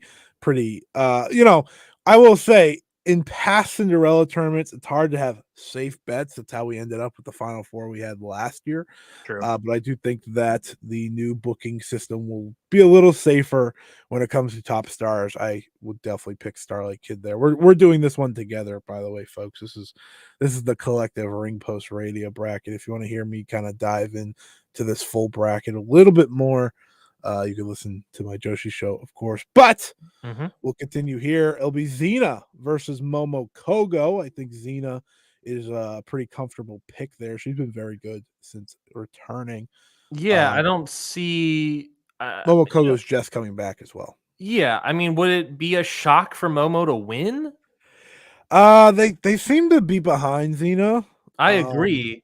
But it's just one of those. But it wouldn't be that big of a shock. Again, with the Cinderella tournament, shocks are a big thing. Yeah, they kind of took that out with the main eventers being. If anyone's going to be a shock, it might be Momo, I guess. yeah. But we'll go with Xena. Next up is Koguma versus. Who would Momo and Xena face? They're facing Waka Tsukiyama. Yeah. Xena's getting. I think Xena might win over. Waka. Xena's gonna go pretty far, I think. Momo versus Waka. I don't know. Is that interesting? Waka Tsukiyama just getting a bye is weird to me. That's what happens when you're a finalist, which is weird as well. To be fair, that's true. You got Koguma versus Ruaka, and the next round would be against Hazuki. So I'm gonna go with Koguma. I think that would be fun. Interesting. I mean, Ruaka's right there. I don't know. I mean, you're more interested in the partners versus each other than I think I think one thing they want to do right now, because they're trying to sell tickets and stuff and get sales back up, is trying to just go with the strongest matchups. Okay, that's my thought process. I think there's going to be more upsets on the other side of the bracket this early, at least. Okay. I get where you're coming from. I could see. I can fully see Ruaka getting the win. I can too. But I get where you come from. And do I prefer Ruaka getting over the win over Koguma? Yeah, sure, maybe. I'm not fully into Ruaka, but I'm not fully into Koguma right now. The winner Koguma's also returning, or has already returned as well. Yeah. So continue that a little bit. Winner of this will face May Sarah. It's between Saki Kashima and Saida. I would love Saida to win. I love me some Saida. I want her to win. And Saida does feel like the upset because Kashima does get an awful lot of wins in these tournaments thanks to her flash pin. So for the love of the game, we're going with Saida. Thank you. Thank you. for the love of Sting, because Sting does the same thing, you know. Yes, in the week after Sting retires, you gotta do Saida do the same sort of taunt there. Clearly, then, that's what people think of when they think of Saida. Sting. I do. You mean a generational talent? Of course. Now you do. Anyone that's listening, now you will. Generational talent. You're damn right.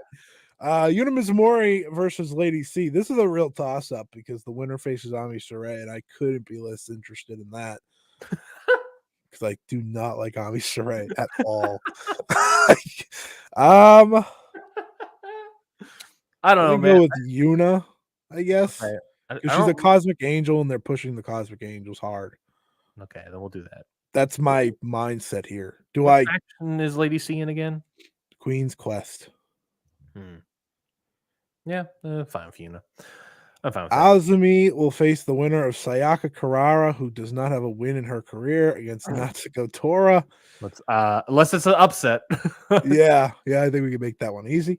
And then Miyu Amasaki faces rookie Rana Yagami, and the winner of that faces Mai Sakurai. I think Miyu Amasaki starts to get a little build behind her here and gets the win.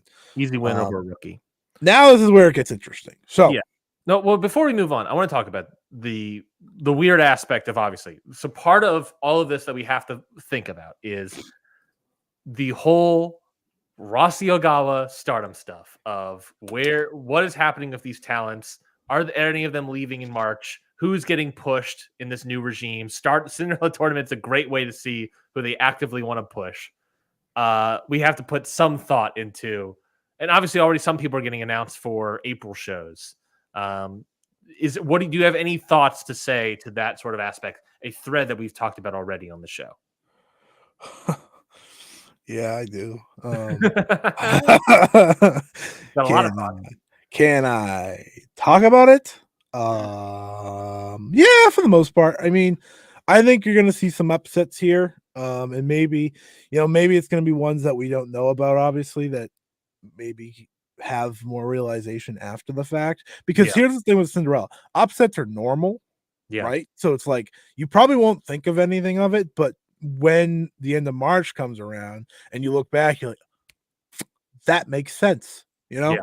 The upsets this time around, I think this time around people are going to look more into the upsets and see that as like, let's say I don't know what would be a crazy ass upset. Hanan beats Mirai.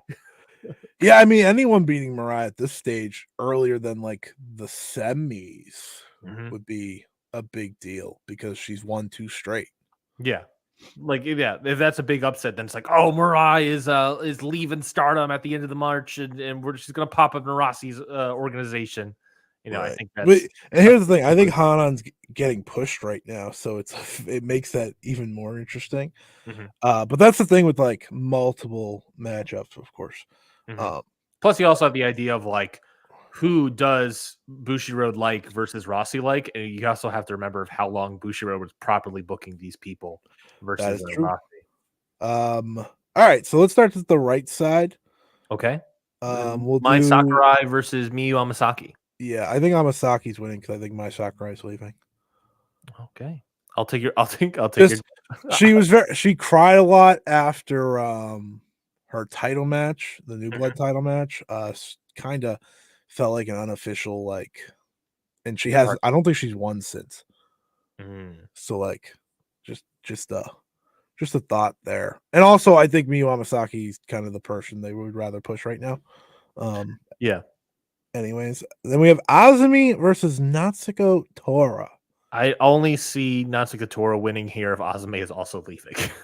The fact that they picked Azumi to be having a bye. Azumi got announced for Windy City Riot, so.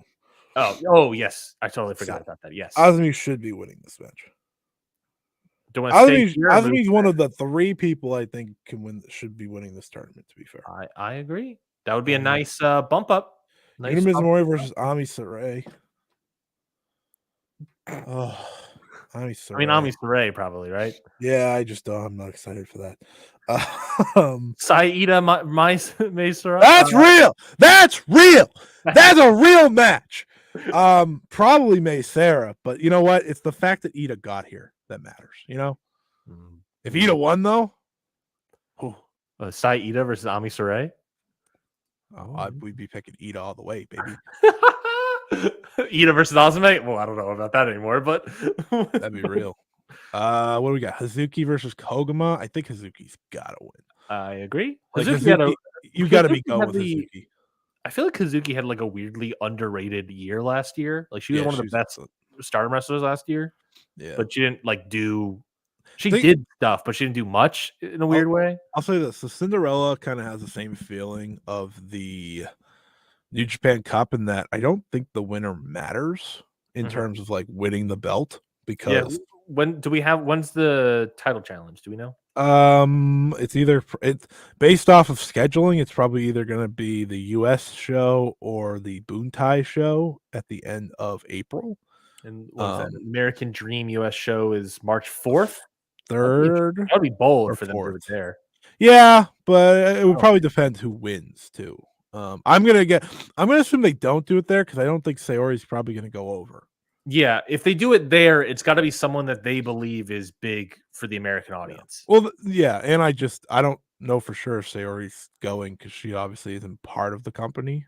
Yeah, she obviously can because she works for Sukeban, but yeah, but also they might not want to bring her over because she works for Sukeban. Yeah, exactly. They could also just save it. Last year they saved it forever because of reasons. So that's also possible. They could just hold it, or they could just challenge for a new title. I could see them change that up too. That's plausible with the new regime. What's next? Xena versus Waka Tsukiyama. Xena, just move Xena. Enough of the Waka-ness. Hey, they're trying to push Waka as someone in the States. If they want to do an American Dream, maybe Waka goes a little far. No. Moving on. All right, Kid versus Suzuki. That is, if I ever seen maybe not the main event on the 310 show, but if I ever seen a semi-main event on the 310 show. If I've ever seen a time limit draw. I can see them eliminate each other. Yeah, it's tough. I like how we're picking winners when it's fully possible that someone gets a time limit draw. This is the first time it feels like a draw is very likely. But if we had to pick a winner, for the love of the game, for the love of picking a winner, we cannot pick draws in time and all these stuff because it's like this is like the one that I agree with what you're saying on a draw because I think they would like to have Hana and Mirai just go all the way. But for the sake of the conversation, for the sake of excitement, Starlight could always use and has needing to use a bump up the roster. So there is a story going on that Hana and Starlight Kid want to face off against each other. Really? So you know what? My big upset is coming. Don't you worry.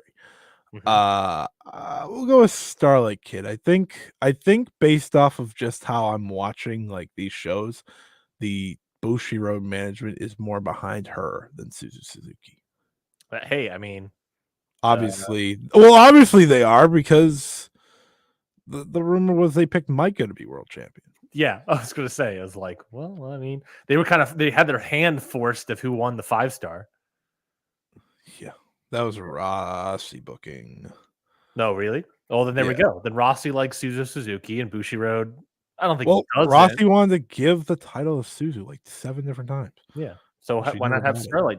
If Starlight Kid's staying around, kicking around, then and then we got Mirai versus Hanan. Do you think that's an upset? I have been convinced for months that Hanan has to go far in this. And they're doing this over the top rope and shit.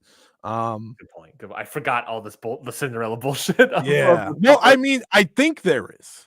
They could change the rules. I don't know. Goddamn Georgia Championship Wrestling bullshit. And I feel like they want to get behind Hanan. They have been getting behind Hanan this year. That Starlight Kid match feels too good to pass up, but they've also been working the idea of Mirai versus Xena. I don't think that's happening. I don't think that's that important to happen here. So I want to go with Hana. Okay. All I right. want to get I testy. think you're a little crazy. It is Mariah. I'm absolutely a little crazy. But listen, here's the thing. The Cinderella is always crazy. Yeah, I know. You gotta be a little crazy. The draws, the over the top rope, the Yeah. time limit stuff. Listen, Mariah probably wins this and wins her third straight. For all I know. No, that's not gonna happen. But it would mean something if. I mean, I don't know. Mariah going out here, I think, is a little early, but it would mean something for Hanan a lot if they get a bye, they beat someone in the bye, and it's not only that, but a former winner, and not there's just a real former winner, chance here. former two-time winner. I am kind of like convinced here that like Hana could win and just see herself in the final or the semifinals Yeah. because of the draw. But that I Oh yeah, expect it's Starlight Starlight Kid and to do. Suzu. But It's they Starlight. have teased Hana and Starlight Kid. That's kind of also my thinking here, more than anything else. Like they keep emphasizing that match. They've wanted it. They're building to it. I think you go with it. But you know what? When Mariah wins, it's okay. Maybe like Suzu takes it away in a House of Torture-esque style. That'd be no. Don't do that. No. Don't do that to Suzu, please. Well, let's go left to right then. Hanan versus Starlight Kid. Well, Starlight Kid just had a Wonder title match. Yeah. So I would probably go with. But who knows who's challenging for which title after this? You know, it's like Yeah, that's true. That's true. What's the other side? Xena and Hazuki. Yes. I mean, I think Hazuki. Yeah, and you would think maybe like Hazuki and yeah. You know what, Ryan? I'm going to preview this later this week. I want you to fill out the rest of the bracket. Oh, okay. A guy that is way less knowledge than his co-host. Starlight Hanan. I don't know. I'm looking at Hanan. I really like Hanan. Starlight Kid Final Four. I loved her Future of Stardom reign. We talked about. She was great. She's awesome. Phenomenal. She beat Starlight Kid and Mariah back to back. And Mariah? I don't think so. No. I'm glad you brought that up. No. Yeah. May Sarah versus Ami Saray. May Sarah, high speed champion right now. Ami Saray, Artist of Stardom champion right now. They've clearly liked May Sarah. But that could also be a title challenge if Ami Saray beats May Saray. Ami Saray has no speed whatsoever. Not let alone high speed versus let alone high speed. That would listen. She could probably contend for the low speed title that Sky Blue currently holds. But you know, like I don't know. Oh, I broke Ryan. I don't. To be honest, I don't think. I think the person that holds the low speed titles is a different company. I don't know. I'll tell you this much: they're not booked on TNA Sacrifice. I'll tell you that much. Yet. Yeah, there's a pre-show waiting to be announced. I don't know, man. It's Ami Saray. And by the way, the other side is Azumi and Miyu Amasaki. You want a high speed semifinal? Oh, I do want a high speed semifinal. Because I think Azumi is winning that one, and then I think they do. Yeah, it's probably May. It's a good Final Four. Very good Final May, Four. Azumi, Hazuki, and Starlight. These are a lot of my favorites. This would be real. I do think Azumi wins. Okay, Azumi to the final for Ryan. Because if she's not winning the whole thing, then you get a fun little title challenge there. Yes, absolutely. Hazuki, Starlight Kid. If Starlight Kid makes it this far, I don't feel great about that. Does she make it this far? Does she make farther? I really like Hazuki. I almost that's want the real Hazuki. final. I know. I almost want Hazuki to win the whole thing. All right. I think I'm going Hazuki though. Hey, if it helps, out of the three people I think have a shot at winning this, you put two of them in the final. Yeah, I like Azumi a lot. I like Hazuki a lot. I think Azumi or Hazuki would be a very fun final. But I like Hazuki a lot. I said, legitimately have a chance to be the greatest Cinderella final they've ever had. I think in which so they won't do it. That's what you're saying. Yeah. Has Suzuki won a Cinderella final No. before? What's the No. farthest she's gotten? Probably a Semifinals. semi, right? Yeah, she got semifinals 2 years ago. Yeah, I like I said at the top, I think Hazuki had like a weirdly underrated year last year, and I Yeah. think you should reward that by having her win the Cinderella. Does she win the title? Whatever title she goes after? They have teased Saori and Hazuki as well. So Okay. So then that's right then and there. I don't think she's beating Micah if she's challenging Micah, but if she's facing I wish she the would. Wonder, then I talked about it at some point. I recall on the show. I think she would be a great Wonder champion, Hazuki. And I think she should win. I don't know. I think it'd be fun. I think it'd be fun for her to win and challenge for the Wonder and win that title. I would be fine with that. So yeah, I think Hazuki. Do you agree? What are the chances? Am I out to lunch? No, I think your finals potentially. I think there's a great chance behind that being the final. Everything else is going to be a mess no matter what. So, I mean, you obviously know that the real person that I would have picked is obviously Saida to win the whole. Yes. The obvious thing is we throw out. Oh, I should have had you fill out a favorites one. That would have been hilarious. That would have Saida all the way. Saida would have won against like probably Hazuki. I don't. That's my final. That is my final. Saida Hazuki. That's what I'm talking about. Bang the chest, baby. That's what I'm talking about. Saida, of course, taking it home.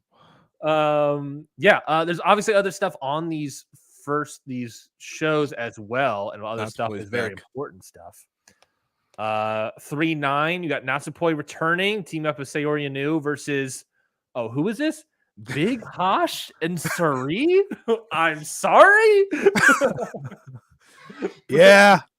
Yeah. The moment that got announced, you know how many people I saw like worried of like, I don't know, Bushiroad's booking these stars, and I don't know, Rossi. I don't know about this one. People saw that match, and multiple people said I thought this was fake. Tom Customs out here. Yeah. Right. So if anyone needs background for that, Natsupoi and Sari are really good friends. Mm-hmm.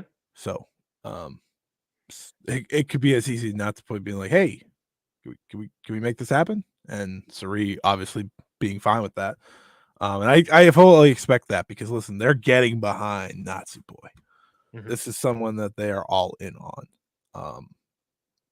moving forward. So alternate question for I have two questions for you. Number one, what color hair is Natsupoi having? A legitimate question. That is a great question. I'm hoping pink. All right. Because Saori has blue, Tam has purple. I don't want just like blonde as in yellow. That's not fun. Yeah. Well, we want something different. We want something crazy. What are the three colors of the trios titles? Orange, light blue, and pink. So orange hair for Natsupoi is what we're saying. I guess yellow would be the way to break that, yeah. The second question. We go talking about the Bushiroad Rossi of it all. Big Hosh, Sari, are they coming in? No. One belongs to Sendai Girls and the other one is Sari. Yeah, I doubt it as well. You use them more like I wouldn't rule out using them more, but they're not coming in. Yeah. And then the other notable match in here as well is a sort of a preview 6-man tag. Julia Konami Shuri versus Momo Watanabe, Fukigen Death, and Stephanie Vaquer for CMLL. And a preview because on 3/10 the next day, Julia versus Stephanie Vaquer, New Japan Strong Women's title match. I wonder who's winning that one. And new Strong Women's Champion. You don't bring in Stephanie Vaquer for her to lose. No. And we never thought she was going to lose when she won the number one contenders match. True. She's the perfect choice to take this title and move forward. I think she's been great in all her spots. Obviously, she's only impressed, right? She Mhm. had a great match with Mercedes, great match with Mayu. Now she gets to do probably a Corkin main event with Julia. She's the right choice, kind of to lead this moving forward. I'm very excited, happy for her. We She's already great. know, obviously, from various articles and whatnot, Julia's on her way out. We already assume that Stephanie Vaquer might win against Julia at some point. I Yeah. remember like before all of this exploded, we thought that was going to happen. Yeah, and they're just doing it here. And then Julia will probably have some, I don't know, going away matches maybe or something. I don't know. I don't know if Bushiroad's going to have her do going away matches. I think she's going to job. I think they might job her out of the company. I would say yes, but like we're already here. Like there's not a lot of time to job her out. Yeah. How many more? They have more shows, obviously. They have a few more weekends, but like by next weekend it will be whatever. Yeah, but she's going to be like opening tags or whatever. Not opening tags, but she's going to be like in multi-mans and tags for the rest of the tour, probably, right? Or the rest of the cards. Yeah, they're not going to give her a big match. They're not going to give her a farewell match. No, I don't think they will. If I think they didn't give Okada a farewell match. Well, they gave him like 3. Those tags do not count. Yeah, and then I think Stephanie Vaquer beats Julia here, and then brings the title back to CMLL and defends it at Windy City Riot against probably Azame or who else are they bringing over? Mina. A 3-way? I don't know about that. That wouldn't be shocking. The Secure Genesis last year was a 3-way for the IWGP. That's true. That'd be cool. Do they do? Oh. They could just do like 2 different singles matches. They could do like Stephanie Vaquer versus Azame, and then like they could. But here's the thing: I can't convince myself that they do 2 women's matches on that show. Well, if they wanted to do a second women's match, it would probably have to be like a big American star that shows back up. Mariah May. Oh, that wasn't the big. I thought the big American star I'm talking about would probably bring some business. There's no way she's wrestling on that show. Why not? She's coming back in March. Why not be announced in April? Because when do you think she's gonna have her first match in AEW? Oh, I have no idea. That's not my problem. She's not gonna have her first match back. Well, they're heavily teasing her versus Serena Deeb, so I that could easily happen before Wendy's. When's Dynasty? Do we know when that's gonna be? Probably not the first weekend in April because that's WrestleMania weekend. I thought it was the second weekend. That's Windy City Riot, isn't it? Which could be the next day. Let's see. AEW Dynasty. Do we have any sort of announcement? I agree. I think it's totally plausible that's that. Like, I love the idea of Mercedes doing that show, but she's not having her first match back in any ring besides an AEW ring. Yeah, that is true. And I really have a tough time thinking they're going to do that anywhere but pay-per-view. No, I don't think we have a date for Dynasty. Looks like just slated for April is what I keep saying. Yeah, all I'm seeing is like slated for April. So yeah, if they wanted to do that, it would have to be one of the nights of WrestleMania or the day after when you see Riot. If anything, it's probably April 20th or 21st. Maybe the weekend after if they wanted to. Yeah, no, that's probably true. Hey, bring in Serena Deeb then. Have Serena Deeb face like Mina or something. I'm okay with that. I'm fine with that. I'm fine with seeing more Deeb. I wouldn't be, because I honestly am not shocked if Mercedes comes back into Stardom at some point, and Bushiroad works with Stardom and AEW. I would not be shocked, honestly. Yeah, we gotta make Rossi look like the bad guy now. So hey, they brought in Big Hosh and Suri, so their plan has started. You can't say it hasn't. Oh, it's definitely started. We've been way under, so it's only fitting that continues. Any other thoughts for Stardom Cinderella bracket? I think those were really like big matches I saw for the Stardom shows, other than the Cinderella tournaments. We are done, huh? I think we are done. We have a few minutes left. A few minutes left to talk about matches of the week. So let's talk match of the week. This week stunk. I Yeah. barely watched much wrestling, but I do have a match. I watched so much old wrestling; it's unbelievable. I watched Sting Mhm. a few times. I did also watch Sting a few times. But since I watched a match that's present day, I'll give it to the world.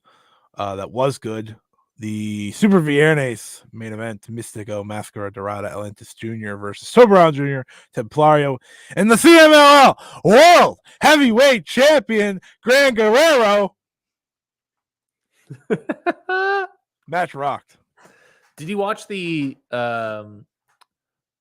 semi-main, the Tiger Mask Ultimate Guerrero match? No, I heard it wasn't good. Tiger Mask is very bad. Yeah. So this main event was good. What do you like about this main event? They had like the best first fall I've ever seen. If that makes sense. Like usually, like the first fall is like, let's do a little here and there. No, it's really good. Dorado was out of his mind as per usual. And then the match ended when Mystico got in the ring and said, "All right, let's wrap this up." He literally got in the ring, went off the ropes, hit the Mystico, match is over. You don't understand how much that pops me every single time. He says, "Let's go home." Yeah, that's Mystico, baby. But if you want a Sting recommendation, I did watch Sting versus Ric Flair, the big one, the 45-minute draw. Yeah, I watched that. I watched that as well. What do you think about the judges at the end calling the who wins the match? Yeah, there's 5 judges. This is Clash of Champions number 1, 1988. 5 judges. 2 of them don't vote. One of them vote Ric Flair because they're obviously hinting that they're sleeping with Ric Flair. One of them votes for Sting, and the other one votes that it's a draw, which defeats the whole purpose of why you're there. And then the other 2 don't vote, and they just decide the whole thing's a draw. It's like what? What is this match? It was a bad choice. It was wild. I will say my match of the week. I watched a lot of Sting, and I watched a lot of Kento Miyahara this past week. Sounds like a good week.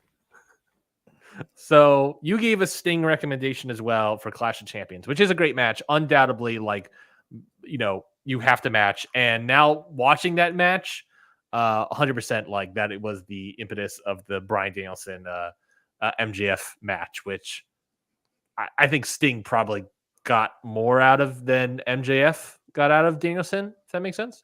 Yeah. So I'll go different. I'll go to one of the Kento Miyahara matches. Jeff Bugenhagen, did Muta ever face Sting? Of course Muta faced Sting. They faced, I watched that match as well. I didn't watch it this week, but I watched a WCW match from them. They wrestled each other. Great American Bash 89. I watched that months ago, years ago, whatever. But also, great question from Jeff Bugenhagen. Not Mystico winning an MLW belt. That wasn't your favorite match of the week, Scotty? I think that sigh is his answer. So I'm going to give you my Kento Miyahara match. Now, look, I watched a lot of Kento Miyahara matches. I watched a lot of matches from him wrestling a bunch of different guys. Zeus, Suwama, Nomura, Yume Owagi. I watched him wrestle a bunch of people. But you know what I also watched a bunch of? And I hate to say it. I watched a bunch of him wrestling Jake Lee because their entire singles match history is in a playlist on YouTube right now. You can watch every single Kento Miyahara Jake Lee match. You guys should not like. No, Ryan, set it up. You have so many Jake Lee playlists locked in on your YouTube. That's true. And, yeah, and you just want to go through them all. Yeah, I'm currently doing a Jake Lee deep dive. Yeah, he's trying to see what his Hall of Fame residency is. He's not nominated yet, obviously, but he will be eventually. And Ryan wants to make sure that he gets in. Yeah, I want to make sure that he's dead set. No, Jake Lee fucking sucks. But I will say you're about to praise him. I'm about to praise Kento Miyahara. Is what I'm intending to do. Jake Lee doesn't suck. Jake Lee's just really bad at wrestling. Here's the thing. Jake Lee. This is what I've learned from watching early All Japan Jake Lee, and now knowing what he looks like and evolves into at Noah. There was a point in time where Jake Lee was good. That's early on. He then suffers like 2 or 3 injuries before ultimately going over to Noah and turning against Kento and all this other stuff. And that's really when the turn starts happening of like, and also like the idea of like him being just sort of like, there is nothing here. I will tell you, there was something there, and I can see why people thought there was something there when I watched his match, the Champion Carnival match, night 1 match, Kenta Miyahara versus Jake Lee. This is their first match ever against each other in 2017. Great match. It's only 14 minutes long, and it's great. And what is it? It's mostly Kenta Miyahara being a fucking great wrestler. I watched so much Kenta Miyahara matches, Scotty. I want you to know this. On my ratings, I've rated him a bunch of, really high quality matches now. He is number, let me pull this up right now. On my all-time wrestler rankings, he is, in terms of work rate, obviously, number 5 all-time for me after watching a bunch of Kenta Miyahara. I've watched maybe 10 Kenta Miyahara matches this week, and I have more to go. And he is currently number 5 in my all-time ranking list. And you want to know who he's in between, who he's sandwiched in between, Scotty? This may or may not upset you, but I think you'll be fine with it. He is underneath Okada, and he is above Danielson. But he's above Danielson by like 0.04 points or whatever. Shout out to Kento Miyahara, huh? Yeah. Hey, man. He's really great. That's what I learned this week. He's a really good wrestler. So if you want to watch Kenta Miyahara versus Jake Lee, the entire place is on YouTube. And I highly recommend their first match because it's 14 minutes and it's great. You can sit down and watch that for 14 minutes from Champion Carnival 2017. So yeah, that's our matches of the week. And that's the show. Scotty, let's get some plugs out to the kind folks listening to the show. Follow me at Scott Eat Wrestling on Twitter. Check out the 5-Star Joshi show if you want to hear my full thoughts and my pick to win the Cinderella tournament this year. We'll be back next week, obviously, with full review of busy Stardom weekend, whatever the hell is happening in the Japan Cup already. But we'll be back tonight for a live review of AEW Revolution 2024, featuring Sting's last match. That's right. And make sure you check out Stardom Road as well. We are, like he said, we're going to be streaming live on Twitter and YouTube basically immediately. Not immediately following immediately, but we'll maybe like within 30 minutes or whatever of the end of Revolution. So we will be streaming on YouTube or Twitter. So if you want to make sure to watch it, follow us on Twitter. Gonna try to keep that one tight tonight. Yeah. And subscribe to YouTube. Make sure you can watch those live streams. We're going to be talking about Revolution, give our immediate thoughts on the show. And that's pretty much where you're going to get those thoughts for AEW. We're not going to talk about them next week. Next week, what we are going to talk about, it's a great question. We're going to talk about New Japan Cup, Cinderella. The New Japan Cup matches, the 52nd anniversary matches, some Cinderella matches. Not a lot, but maybe all the first round stuff at the very least. Some All Japan, some TNA Sacrifice, baby. Was it good? Well, I'll tell you, I guess, next week. Yeah. And then whatever else happens in the world of professional wrestling next week. Until then, goodbye, everybody.